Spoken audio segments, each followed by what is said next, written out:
ನಮಸ್ಕಾರ ಸ್ನೇಹಿತರೆ, ತಮ್ಮೆಲ್ಲರಿಗೂ IAS ಅಕಾಡೆಮಿ ಅರ್ಪಿಸುವ ದ ಹಿಂದೂ ದಿನಪತ್ರಿಕೆ ವಿಶ್ಲೇಷಣೆ ವಿಡಿಯೋಗೆ ಸ್ವಾಗತ. ಸ್ನೇಹಿತರೆ, ದಿನಾಂಕ 22ನೇ ತಾರೀಕಿನಂದು ದ ಹಿಂದೂ ಪತ್ರಿಕೆಯಲ್ಲಿ ಬಂದಿರತಕ್ಕಂತಹ ಪ್ರಮುಖ ವಿಚಾರಗಳನ್ನು ನಾವು UPSC ಪರ್ಸ್ಪೆಕ್ಟಿವಲ್ಲಿ ಚರ್ಚೆ ಮಾಡೋಣ. ಇದರಲ್ಲಿ ಈ ದಿನ ನಾವು 4 ವಿಚಾರಗಳನ್ನು ಪ್ರಮುಖವಾಗಿ ಆಯ್ಕೆ ಮಾಡಿಕೊಂಡಿದ್ದೀವಿ. ಮೊದಲನೇ ವಿಚಾರವಾಗಿ in Pegasus battle the fight for surveillance reforms. ಸರ್ಕಾರದ ಮೇಲೆ ಏನೋ ಆರೋಪ ಇತ್ತು. ಕಳೆದ ವರ್ಷ 2021ನೇ ಇಸ್ವಿಯಲ್ಲಿ ವಿರೋಧ ಪಕ್ಷಗಳು, ಪತ್ರಿಕೋದ್ಯಮಿಗಳು ಹಾಗೆ ಪ್ರಮುಖ ನ್ಯಾಯಾಂಗ ವ್ಯವಸ್ಥೆಯಲ್ಲಿ ಇರ್ತಕ್ಕಂಥವ್ರ ಮೇಲೂ ಕೂಡ ಸರ್ಕಾರ ಒಂದು ಕುತಂತ್ರಾಂಶವನ್ನು ಬಳಸಿದೆ. ಒಂದು ಬೇಹುಗಾರಿಕೆ ತಂತ್ರಾಂಶವನ್ನು ಬಳಸಿ ನ್ಯಾಯಕ್ಕೆ ವಿರುದ್ಧವಾಗಿ, ಅಂದರೆ ಕಾನೂನಿನ ಅಡಿಯಲ್ಲಿ ಅವಕಾಶನೇ ಇರ್ತಿರ್ತಕ್ಕಂತಹ ಮಾರ್ಗದಲ್ಲಿ ಇವರನ್ನು ಬೇಹುಗಾರಿಕೆ ಮಾಡೋದಕ್ಕೆ ಸರ್ಕಾರ ಈ ತಂತ್ರಾಂಶವನ್ನು ವಿದೇಶದಿಂದ ಆಮದು ಮಾಡಿಕೊಂಡಿದೆ. ಇದನ್ನು ನಮ್ಮ ಮೇಲೆ ಬಳಸಿದೆ ಅಂತೇಳಿ ವಿರೋಧ ಪಕ್ಷಗಳು ಕೋರ್ಟ್ನ ಮೊರೆ ಹೋಗಿದ್ವು. ಆ ಹಿನ್ನೆಲೆಯಲ್ಲಿ ಇದು ಈಗ ಸುಮಾರು 8 ತಿಂಗಳಾಯಿತು ಈ ಚರ್ಚೆ, ಇದು ಎಲ್ಲ ಪ್ರಕರಣಗಳು ನಡೆದು. ಹಾಗಾಗಿ ಇನ್ನೂ ಹೆಚ್ಚಿನದಾಗಿ ಈ ಥರ ಸರ್ವಿಲೆನ್ಸ್ ರಿಫಾರ್ಮ್ಸ್ನ ಬೇಕಾಗುತ್ತೆ. ಕಣ್ಗಾವಲಿಗೆ ಹೊಸ ಒಂದು ರಿಫಾರ್ಮ್ಸ್ಗಳನ್ನು ನಾವು ಮಾಡಬೇಕಾಗಿದೆ, ಇನ್ನೂ ಹೆಚ್ಚಿನ ಸುಧಾರಣೆಗಳನ್ನು ಅದರಲ್ಲಿ ತರಬೇಕಾಗಿದೆ ಅನ್ನೋದನ್ನು ಈ ಆರ್ಟಿಕಲ್ನಲ್ಲಿ ಚರ್ಚೆ ಮಾಡಿದ್ದಾರೆ. ಇದೇನು ಅಂತ ನಾವು ಕೂಲಂಕುಷವಾಗಿ ಒಳಗೆ ನೋಡೋಣ. ಎರಡನೇ article, no need to amend anti defection law. ಇದನ್ನು ಕಿರಣ್ ರಿಜಿಜು ಅವರು, ಈಗ ಪ್ರಸ್ತುತ ಕೇಂದ್ರದ ಕಾನೂನು ಸಚಿವರಾಗಿರ್ತಕ್ಕಂಥವ್ರು, ರಾಜ್ಯಸಭೆಯಲ್ಲಿ ಈ ವಿಷಯ ವಿರೋಧ ಪಕ್ಷಗಳಿಂದ ಈ ವಿಷಯ ಪ್ರಶ್ನೆ ಕೇಳಿದ್ದಾರೆ, ನೀವು ಅಮೆಂಡ್ಮೆಂಟ್ ಮಾಡ್ತೀರಾ ಆಂಟಿ ಡಿಫೆಕ್ಷನ್ ಲಾಗೆ ಅಂತ. ಅದಕ್ಕೆ ಉತ್ತರವಾಗಿ ಇವರು no need to amend anti defection law, ಅದು ಈಗಾಗಲೇ ಅದು ಸದೃಢವಾಗಿದೆ, ಇದ್ರ ಮೂಲಕನೇ ನಾವು ಪಕ್ಷಾಂತರ ನಿಷೇಧ ಆಗೋದನ್ನು ನಾವು ತಡೆಯುವುದಕ್ಕೆ ಇದು ಸಾಧ್ಯ ಆಗುತ್ತೆ, ಈ ಕಾನೂನು ಈಗ ಸಬಲವಾಗಿದೆ ಅನ್ನೋದನ್ನು ಉತ್ತರವನ್ನು ಕೊಟ್ಟಿದ್ದಾರೆ. ಹಾಗೆ ಮೂರನೇ ವಿಚಾರವಾಗಿ, food should reach all migrant workers SC centres States. ಇದು ಪ್ಯಾಂಡಮಿಕ್ ಟೈಮಲ್ಲಿ, ಕೋವಿಡ್ ಸಾಂಕ್ರಾಮಿಕ ಸಂದರ್ಭದಲ್ಲಿ ದೇಶದ ಹಲವಾರು ಭಾಗಗಳಲ್ಲಿ, ಅಂದರೆ ಪ್ರಮುಖವಾದಂತಹ ವಾಣಿಜ್ಯ ನಗರಗಳಿಂದ, ವಾಣಿಜ್ಯ ರಾಜ್ಯಗಳಿಂದ ಹೆಚ್ಚಿನದಾಗಿ ವಲಸೆ ಕಾರ್ಮಿಕರು ತಮ್ಮ ತಮ್ಮ ರಾಜ್ಯಗಳಿಗೆ ಏನು ಸೌಕರ್ಯ ಇಲ್ಲದೇ, ಬಸ್ಸು ಮತ್ತು ರೈಲುಗಳ ಪ್ರಯಾಣಕ್ಕೆ ಅನುಕೂಲ ಇಲ್ಲದೇ ಅವರು ಬರೀ ಕಾಲ್ನಡಿಗೆಯಲ್ಲೇ ಹೋದಂಥ ಸಂದರ್ಭದಲ್ಲಿ ಮಾಸ್ ಮೈಗ್ರೇಷನ್ ಆಯಿತು. ಅಂಥ ಸಂದರ್ಭದಲ್ಲಿ ಹಲವಾರು ಜನ ಆಹಾರಕ್ಕೋಸ್ಕರ ಪರದಾಡಿ ತುಂಬ ಜನ ಪ್ರಾಣ ಬಿಟ್ಟರು. ಇಂಥ ಸಂದರ್ಭದಲ್ಲಿ ಸುಪ್ರೀಂ ಕೋರ್ಟೇ ಸುವೋಮೋಟೋ ಕೇಸ್ನ ತಗೊಂಡು, ಅಂದರೆ ತಾನಾಗೆ ಆ ಪ್ರಕರಣವನ್ನು ಕೈಗೆತ್ತಿಕೊಂಡು ಅದಕ್ಕೆ ಈಗ ಅದನ್ನು ಪ್ರಕರಣದ ಒಂದು ವಿಚಾರಣೆ ನಡೆದಿದೆ. ಅದರಲ್ಲಿ ಆಹಾರ ಅನ್ನೋದು ಎಲ್ಲರಿಗೂ ಸಿಗಬೇಕು, ಎಲ್ಲ ವಲಸೆ ಕಾರ್ಮಿಕರಿಗೂ ಸಿಗಬೇಕು ಅನ್ನೋದನ್ನು ಕೇಂದ್ರ ಮತ್ತು ರಾಜ್ಯ ಸರ್ಕಾರಗಳಿಗೆ ಸುಪ್ರೀಂ ಕೋರ್ಟ್ ನಿರ್ದೇಶನವನ್ನು ನೀಡಿದೆ ಈ ವಿಚಾರದಲ್ಲಿ. ನಾಲ್ಕನೇ ವಿಚಾರ, ನಿನ್ನೆ ನಡೆದಿರ್ತಕ್ಕಂತಹ ಚುನಾವಣಾ ಫಲಿತಾಂಶ ಏನಿದೆ, ರಾಷ್ಟ್ರಾಧ್ಯಕ್ಷರ ಚುನಾವಣಾ ಫಲಿತಾಂಶದಲ್ಲಿ ಮೊದಲ ಬುಡಕಟ್ಟು ಮಹಿಳೆಯವರು ನಮ್ಮ ರಾಷ್ಟ್ರಾಧ್ಯಕ್ಷರ ಪದವಿಗೆ ಆಯ್ಕೆಯಾಗಿದ್ದಾರೆ. ಈ ಹಿನ್ನೆಲೆಯಲ್ಲಿ ಹೊಸ ಪ್ರೆಸಿಡೆಂಟ್ ಅವರು ಬಂದಿರತಕ್ಕಂತಹ ಸಮುದಾಯ ಇರ್ಬೋದು, ಅಥವಾ ಒಟ್ಟಾರೆಯಾಗಿ ದೇಶದಲ್ಲಿರ್ತಕ್ಕಂಥ ST ಸಮುದಾಯದ ಬಗ್ಗೆ ಒಂದು ಸಣ್ಣ ನೋಟವನ್ನು ಈ ಕೊನೆಯ ವಿಚಾರದಲ್ಲಿ ನಾವು ನೋಡೋಣ.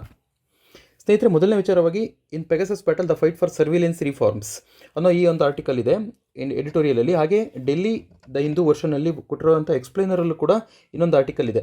ಈ ಎರಡರಲ್ಲೂ ಏನು ಹೇಳ್ತಿದ್ದಾರೆ, ಕಳೆದ ವರ್ಷದಿಂದನೂ ಕೂಡ ಭಾರತದಲ್ಲಿ ಆಡಳಿತ ಮಾಡ್ತಿರೋಂಥ ಸರ್ಕಾರ ವಿವಿಧ ಪತ್ರಿಕೋದ್ಯಮಿಗಳಿರ್ಬೋದು ಅಥವಾ ಸರ್ಕಾರದ ನಿರ್ಧಾರಗಳನ್ನು ಟೀಕೆ ಮಾಡುವಂಥವ್ರು, ಸರ್ಕಾರದ ವಿರುದ್ಧದ ಅವರ ಕ್ರಮಗಳನ್ನು ಟೀಕೆ ಮಾಡಿ ಬರೆಯುವಂಥವ್ರು, ಸರ್ಕಾರದ ನಿಲುವನ್ನು ಆಕ್ಷೇಪಣೆ ಎತ್ತುವವರು, ಸರ್ಕಾರದ ವಿರುದ್ಧ ಅಸಮ್ಮತಿಯನ್ನು ಸೂಚಿಸುವವರ ವಿರುದ್ಧವಾಗಿ ಪ್ರಮುಖವಾಗಿ ವಿರೋಧ ಪಕ್ಷಗಳಿರುತ್ತೆ. ಹಾಗೆ ಪ್ರಜಾಪ್ರಭುತ್ವದ 4ನೇ ಅಂಗ ಆಗಿರ್ತಕ್ಕಂತಹ ಒಂದು ಸ್ತಂಭ ಅಂತ ಏನು ಕರಿಬೋದು, ಇದು ಪತ್ರಿಕೋದ್ಯಮ ಆಗಿರುತ್ತೆ. ಈ ಎರಡೂ ವಲಯಗಳನ್ನು, ಈ ವಿರೋಧ ಪಕ್ಷ ಮತ್ತು ಪತ್ರಿಕೋದ್ಯಮ ಹಾಗೂ ನ್ಯಾಯಾಂಗ ವ್ಯವಸ್ಥೆಯ ಮೇಲೂ ಕೂಡ ಕೆಲವು ಪ್ರಮುಖರನ್ನು ಭಾರತ ಸರ್ಕಾರ, ಇಸ್ರೇಲ್ನ ಒಂದು ಸಂಸ್ಥೆ ಇದೆ NSO ಅಂತ, ಆ ಸಂಸ್ಥೆಯಿಂದ ಒಂದು ಕುತಂತ್ರಾಂಶವನ್ನು ತಂದು, ಪೆಗಾಸಸ್ ಅನ್ನೋ ಒಂದು ಕುತಂತ್ರಾಂಶ ಇದನ್ನು ಸರ್ವೇಲೆನ್ಸ್ಗೆ, ಅಂದರೆ ಕಣ್ಗಾವಲಿಗೆ, ಬೇಹುಗಾರಿಕೆಗೋಸ್ಕರ ಅವರ ಫೋನುಗಳಲ್ಲಿ ಇದು ಹಾಕಿದೆ.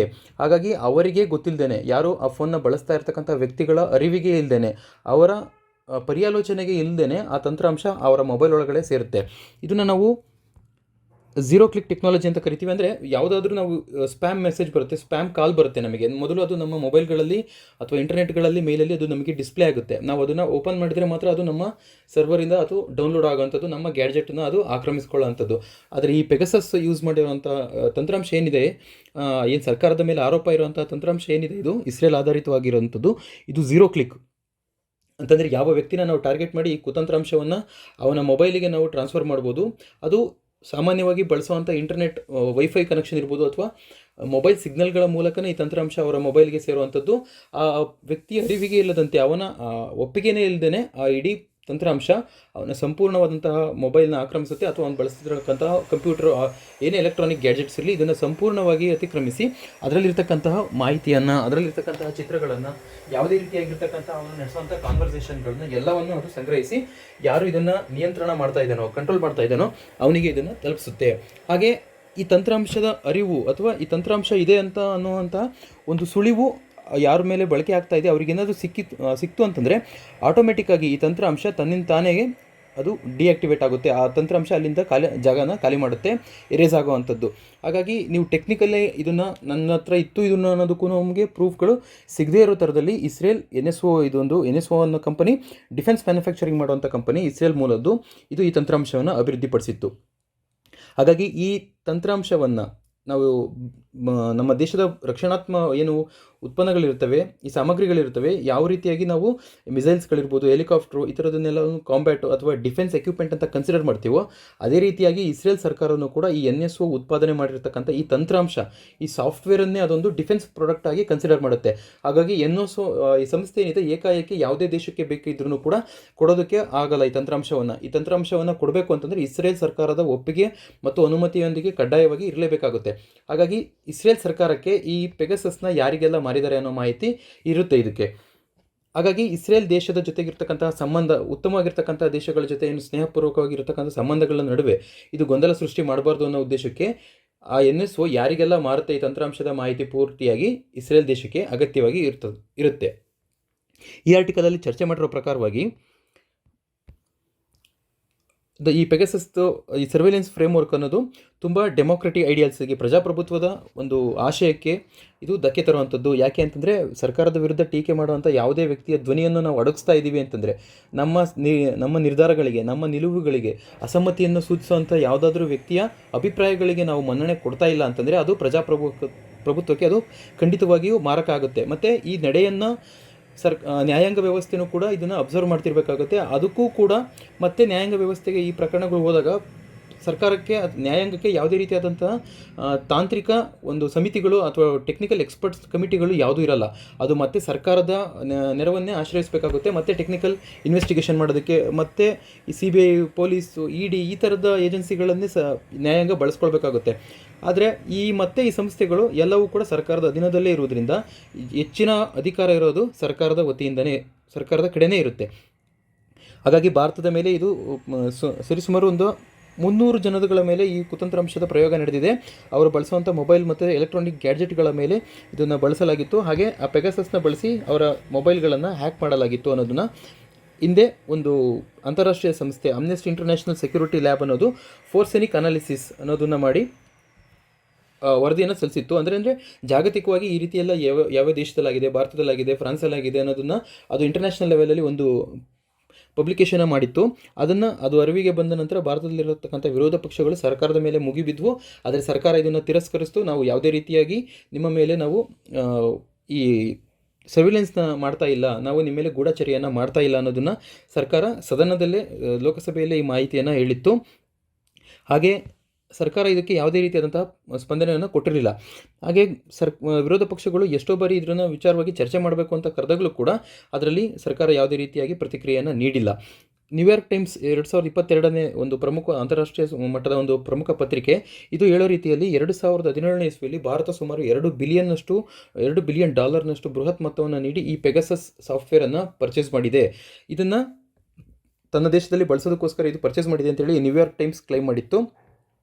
ಇದರ ಬಗ್ಗೆ ವಿರೋಧ ಪಕ್ಷಗಳು ಹಾಗೆ RTI ಕಾಯ್ದೆಗಳೆಲ್ಲವೂ ಕೂಡ CIRTIN ಅಂತ ಇದೊಂದು ಭಾರತದ ಕಂಪ್ಯೂಟರ್ಗೆ ಸಂಬಂಧಪಡೋ ಅಂಥದ್ದು, ಸೈಬರ್ ಸೆಕ್ಯೂರಿಟಿಗೆ ನೋಡ್ಕೊಳ್ಳೋ ಅಂತಹ ಅಥವಾ ಇಂಟರ್ನೆಟ್ಗೆ ಸಂಬಂಧಪಡೋ ಅಂಥ ಯಾವುದೇ ಮಾಹಿತಿ ದೇಶದಿಂದ ಹೊರಗೆ ಮತ್ತು ಒಳಗೆ ಹೋಗುವಂಥ ಸಂದರ್ಭದಲ್ಲಿ ಈ ವ್ಯವಸ್ಥೆಯನ್ನು ನಿಗಾ ವಹಿಸುವಂಥ ಸಂಸ್ಥೆ ಯಾವುದಿದೆ ಅಂತಂದರೆ CERT ಅಂತಂದರೆ ಕಂಪ್ಯೂಟರ್ ಎಮರ್ಜೆನ್ಸಿ ರೆಸ್ಪಾನ್ಸ್ ಟೀಮ್ ಅನ್ನೋದು. ಇದು ಸೈನ್ಸ್ ಆ್ಯಂಡ್ ಟೆಕ್ನಾಲಜಿ ಮಿನಿಸ್ಟ್ರಿ ಕೆಳಗಡೆ ವರ್ಕ್ ಮಾಡುವಂಥದ್ದು. ಇದಕ್ಕೂ RTI ಎಲ್ಲ ಅಪ್ಲೈ ಮಾಡಿ ಕೇಳಿದ್ರು ಕೂಡ ಉತ್ತರ ಇಲ್ಲಿ ಅದು ಸೈಲೆಂಟ್ ಆಗಿದೆ. ಈ ಥರ ತಂತ್ರಾಂಶ ನಮ್ಮ ದೇಶದಲ್ಲಿ ಬಳಕೆ ಆಗಿದೆಯಾ ಇಲ್ವೋ ಅನ್ನೋದನ್ನು ಟ್ರೇಸ್ ಮಾಡಿದ್ದೀರಾ ನೀವು ಇದಕ್ಕೆ ಪ್ರಶ್ನೆ ಕೇಳಿದಾಗ ಇದು ಉತ್ತರವನ್ನು ಕೊಟ್ಟಿಲ್ಲ. ಹಾಗಾಗಿ legislature is responsible for holding the executive accountable. ಈ CERT ಅನ್ನೋರು ಇವರೆಲ್ಲರೂ ಕೂಡ ಎಕ್ಸಿಕ್ಯೂಟಿವ್ ಟೀಮಲ್ಲಿ ಬರುವಂಥವ್ರು. ಹಾಗಾಗಿ ಲೆಜಿಸ್ಲೇಚರ್, ನಮ್ಮ ಶಾಸನ ಏನಿದೆ ಸಭೆಗಳಿರುತ್ತವೆ, ಈ ಶಾಸನಾತ್ಮಕ ಸಭೆಗಳಿಗೆ ಹೆಚ್ಚಿನ ಅಧಿಕಾರ ಇರುತ್ತೆ. ಯಾವುದನ್ನು ಅಕೌಂಟಬಲ್, ಈ ಕಾರ್ಯಾಂಗ ವ್ಯವಸ್ಥೆ ಏನಿದೆ ಇದನ್ನು ಒಂದು ಉತ್ತರದಾಯಿತ್ವವಾಗಿ ನೋಡ್ಕೊಳ್ಳೋಂತಹ ಶಕ್ತಿ ಸಾಮರ್ಥ್ಯ ನಮ್ಮ ಸಂವಿಧಾನ ಈ ಶಾಸನ ಸಭೆಗಳಿಗೆ ಕೊಟ್ಟಿದೆ. ಆದರೆ ಅಪೋಸಿಷನ್ ಅವರು, ವಿರೋಧ ಪಕ್ಷಗಳು ಇದ್ರ ಬಗ್ಗೆ ಚರ್ಚೆ ನಡೆಸೋಕ್ಕೆ ಎಷ್ಟೇ ಧರಣಿ ಮಾಡಿದ್ರೂ ಕೂಡ ಆಡಳಿತ ಪಕ್ಷ ಇದನ್ನು ಇಗ್ನೋರ್ ಮಾಡಿದೆ, ಅವರನ್ನು ನಗಣ್ಯ ಮಾಡಿದೆ. 2021ರಲ್ಲಿ ಇದೆಲ್ಲ ಆದ ನಂತರ ಮತ್ತೆ ಅವರು ಸುಪ್ರೀಂ ಕೋರ್ಟ್ಗೆ ಅಪ್ರೋಚ್ ಮಾಡ್ತಾರೆ. ಯಾರು ಆಬಾಧಿತ ಆಗಿರೋಂಥವ್ರು ಅಥವಾ ಗುಮಾನಿ ಇರ್ತಕ್ಕಂಥವ್ರು, ನನ್ನ ಮೇಲೆ ಈ ಥರದೊಂದು ಪ್ರಯೋಗ ಆಗಿದೆ, ನಮ್ಮ ಮೊಬೈಲ್ಗಳು ಎಲ್ಲ ಹ್ಯಾಕ್ ಆಗಿದ್ದಾವೆ ಅನ್ನೋ ಒಂದು ಗುಮಾನಿ ಇರ್ತಕ್ಕಂಥವ್ರು ಎಲ್ಲರೂ ಕೂಡ ಸುಪ್ರೀಂ ಕೋರ್ಟ್ನ ಅಪ್ರೋಚ್ ಮಾಡ್ತಾರೆ. ಸುಪ್ರೀಂ ಕೋರ್ಟ್ ಇದಾದ ನಂತರ ಒಂದು ಟೆಕ್ನಿಕಲ್ ಕಮಿಟಿನ ಫಾರ್ಮ್ ಮಾಡುತ್ತೆ. ರವೀಂದ್ರ ಅನ್ನೋರ ಅವರು ಕೂಡ ನಿವೃತ್ತ ನ್ಯಾಯಮೂರ್ತಿಯಾಗಿದ್ದಾರೆ. ಅವರ ಅಧ್ಯಕ್ಷತೆಯಲ್ಲಿ ಒಂದು ಕಮಿಟಿನ ರಚನೆ ಮಾಡಿ ಈ ಥರದ್ದು ಯಾವುದಾದ್ರೂ ಅಂಶ, ಇವರು ಆಬಾಧಿತ ಆಗಿರ್ತಕ್ಕಂಥವ್ರು ಯಾರು ವಿಕ್ಟಿಮ್ಸ್ ಅವರು ಕ್ಲೈಮ್ ಮಾಡ್ತಿರೋ ಪ್ರಕಾರ ಇವ್ರ ಮೊಬೈಲ್ಗಳು ಹ್ಯಾಕ್ ಆಗಿದೆಯೋ ಇಲ್ಲೋ ಅನ್ನೋದನ್ನು ನೀವು ಸತ್ಯ ಪರಿಶೀಲನೆ ಮಾಡಬೇಕು. ಅದಕ್ಕೆ ಒಂದು ನನಗೆ ವಾಪಸ್ ಸಮಿತಿ ನಿಮ್ಮ ವರದಿನ ಸಲ್ಲಿಸಬೇಕು ಅಂತೇಳಿ ಈ ಸಮಿತಿಗೆ ಜವಾಬ್ದಾರಿಯನ್ನು ವಹಿಸುತ್ತೆ. ಅದೇ ರೀತಿ ವೆಸ್ಟ್ ಬೆಂಗಾಲ್ ಕೂಡ ಮಮತಾ ಬ್ಯಾನರ್ಜಿಯವರ ಇನ್ನೊಬ್ಬ ಅಲ್ಲಿ ಆ ರಾಜ್ಯದೊಳಗಡೆ ಇನ್ನೊಂದು ಸಮಿತಿಯನ್ನು ರಚನೆ ಮಾಡಿ ಅವರು ಕೂಡ ಇದೇ ರೀತಿಯಾದಂತಹ ಜವಾಬ್ದಾರಿನ ಆ ಸಮಿತಿಗೆ ಒಪ್ಪಿಸಿರ್ತಾರೆ. ಈ ಸಮಿತಿಗಳು ರಚನೆಯಾಗಿ 8 ತಿಂಗಳಾದ್ರೂ ಕೂಡ ಯಾವುದೇ ರೀತಿಯಾಗಿ ಇನ್ನೂ ಅದರಲ್ಲಿ ಏನು ಅಭಿವೃದ್ಧಿಯಾಗಿದೆ ಅಥವಾ ಏನೇನೆಲ್ಲ ಅವರು ವರದಿಗಳಲ್ಲಿ ಪಾಯಿಂಟ್ಗಳನ್ನ ಕಲೆಕ್ಟ್ ಮಾಡಿದ್ದಾರೆ ಅನ್ನೋದನ್ನು ಇನ್ನೂ ಕೂಡ ಸುಪ್ರೀಂ ಕೋರ್ಟ್ಗೆ ಸಲ್ಲಿಸಿಲ್ಲ. ಸುಪ್ರೀಂ ಕೋರ್ಟ್ ಈ ವಿಚಾರವಾಗಿ ಇನ್ನೂ ಕಾಯ್ತಾ ಇದೆ, ಏನು ಇವರು ವರದಿ ಸಲ್ಲಿಸ್ತಾರೆ ಅಂತ. ಈ ವರದಿ ಸಲ್ಲಿಸಿದ ನಂತರ ಅದರ ವಿಚಾರಣೆ ಮುಂದುವರಿಯುವಂತಹ ಸಾಧ್ಯತೆಗಳು ಹೆಚ್ಚಾಗಿದ್ದಾವೆ. ಭಾರತದಲ್ಲಿ ಈ ನಡೀತಾ ಇರ್ತಕ್ಕಂಥ ಈ ಎಲ್ಲ ಬೆಳವಣಿಗೆಗಳ ಮಧ್ಯೆ ವಿದೇಶಗಳಲ್ಲೂ ಕೂಡ ಈ ಪೆಗಸಸ್ ಅನ್ನೋದನ್ನು ಬಳಸಿದ್ದಾರೆ ಅನ್ನೋ ನಿಟ್ಟಿನಲ್ಲಿ ಫ್ರಾನ್ಸ್ ಇರ್ಬೋದು ಮತ್ತು ಇಸ್ರೇಲಿಂದ ಈ ತಂತ್ರಾಂಶವನ್ನು ಬೇರೆ ದೇಶಗಳು ಪಡೆದಿದ್ದಾವೆ ಅನ್ನೋ ಹಿನ್ನೆಲೆಯಲ್ಲಿ ಇಸ್ರೇಲ್ ತನ್ನದೇ ಆದಂತಹ ಆಂತರಿಕವಾಗಿ ಒಂದು ಇಂಟರ್ ಮಿನಿಸ್ಟ್ರಿಯಲ್ ಟೀಮ್, ಆಂತರಿಕವಾಗಿ ಸಚಿವರ ಒಂದು ಸಮಿತಿಯನ್ನು ರಚನೆ ಮಾಡಿ ಈ ಥರದ ಪೆಗಸಸ್ ಸಾಫ್ಟ್ವೇರ್ ಯಾವ್ಯಾವ ದೇಶಕ್ಕೆ ಕೊಟ್ಟಿದ್ದೀವಿ, ಎಷ್ಟೆಷ್ಟು ಇದರಲ್ಲಿ ಏನೇನು ನಡೆದಿದೆ ಅನ್ನೋದನ್ನು ತನಿಖೆ ಮಾಡೋದಕ್ಕೋಸ್ಕರ ಆಂತರಿಕವಾಗಿ ಒಂದು ಸಚಿವರ ಸಮಿತಿಯನ್ನು ರಚನೆ ಮಾಡಿತ್ತು. ಅದೇ ರೀತಿಯಾಗಿ ಫ್ರಾನ್ಸ್ ಸರ್ಕಾರನೂ ಕೂಡ ಅಲ್ಲಿ ಒಂದು ಆಂತರಿಕ ಸಮಿತಿಯನ್ನು ರಚನೆ ಮಾಡಿ ನಮ್ಮ ದೇಶದಲ್ಲೂ ಈ ಥರ ಪೆಗಸಸ್ದು ಇದು ಏನೇನಾಗಿದೆ ಅನ್ನೋದನ್ನು ಅವರು ಕೂಡ ಒಂದು ತನಿಖೆಯನ್ನು ನಡೆಸ್ತಾ ಇದ್ದಾರೆ. ಈ ಎಲ್ಲ ತನಿಖೆಗಳನ್ನು ನಡೆಸುವಂಥ ಅವಶ್ಯಕತೆ ಏನಿದೆ? ಯಾಕೆ ಅಂತಂದರೆ ಯಾವುದೇ ಪ್ರಜಾಪ್ರಭುತ್ವ ವ್ಯವಸ್ಥೆಯಲ್ಲಿ ವಿರೋಧಿಗಳನ್ನು ಎದುರಿಸಬೇಕು ಅಂತಂದರೆ ಸರ್ಕಾರ ಅವ್ರನ್ನ ಸೋಲಿಸೋದಕ್ಕೆ ಅವಕಾಶ ಇರೋದು ಯಾವುದು? ಚುನಾವಣೆಗಳಲ್ಲಿ. ಅದೇ ಚುನಾವಣೆಗಳಲ್ಲಿ ಆ ಥರದ ವ್ಯಕ್ತಿಗಳನ್ನು ಆಗದೇ ಇರತಕ್ಕಂಥ ಸಂದರ್ಭದಲ್ಲಿ ಅವರ ಚುನಾವಣಾ ತಂತ್ರಗಾರಿಕೆಯನ್ನು ತಿಳಿಯುವಂಥದ್ದಕ್ಕೋಸ್ಕರ, ಅವರ ಎಲೆಕ್ಷನ್ ಸ್ಟ್ರಾಟಜಿಗಳು ಅಥವಾ ಅವರ ವೀಕ್ನೆಸ್ಗಳು, ಅವರ ಸ್ಟ್ರೆಂತ್ ಏನು ಅನ್ನೋದನ್ನು ತಿಳಿಯೋದಕ್ಕೋಸ್ಕರ ಸರ್ಕಾರ ನಿರಂತರವಾಗಿ ಕಣ್ಗಾವಲನ್ನ ಇಡೋವಂಥದ್ದು ಅಥವಾ ಅವ್ರ ಮೇಲೆ ಬೇಹುಗಾರಿಕೆಯನ್ನು ನಡೆಸುವಂಥದ್ದು ನಾವು ಇತಿಹಾಸ ಕಾಲದಿಂದಲೂ ನೋಡ್ತಾ ಇದ್ದೀವಿ. ಹಾಗೆ ಚಾಣಕ್ಯ ಹೇಳ್ತಾನೆ, ಅವನ ಅರ್ಥಶಾಸ್ತ್ರದಲ್ಲಿ ಹೇಳ್ತಾನೆ, ರಾಜನಿಗೆ ಈ ಗೂಢಚರ್ಯ ಅನ್ನೋದು ಕಣ್ಣು ಮತ್ತು ಕಿವಿಗಳ ಇದ್ದ ಹಾಗೆ ಅಂತ.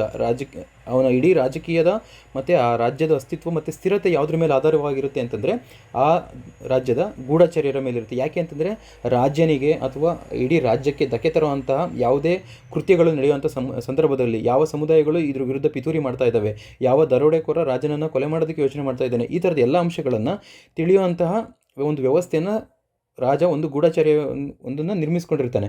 ಈ ಗೂಢಚರ್ಯ ಎಷ್ಟು ಬಲಿಷ್ಠವಾಗಿರುತ್ತೋ ರಾಜ ಅಷ್ಟು ಸೇಫ್ ಆಗಿರ್ತಾನೆ.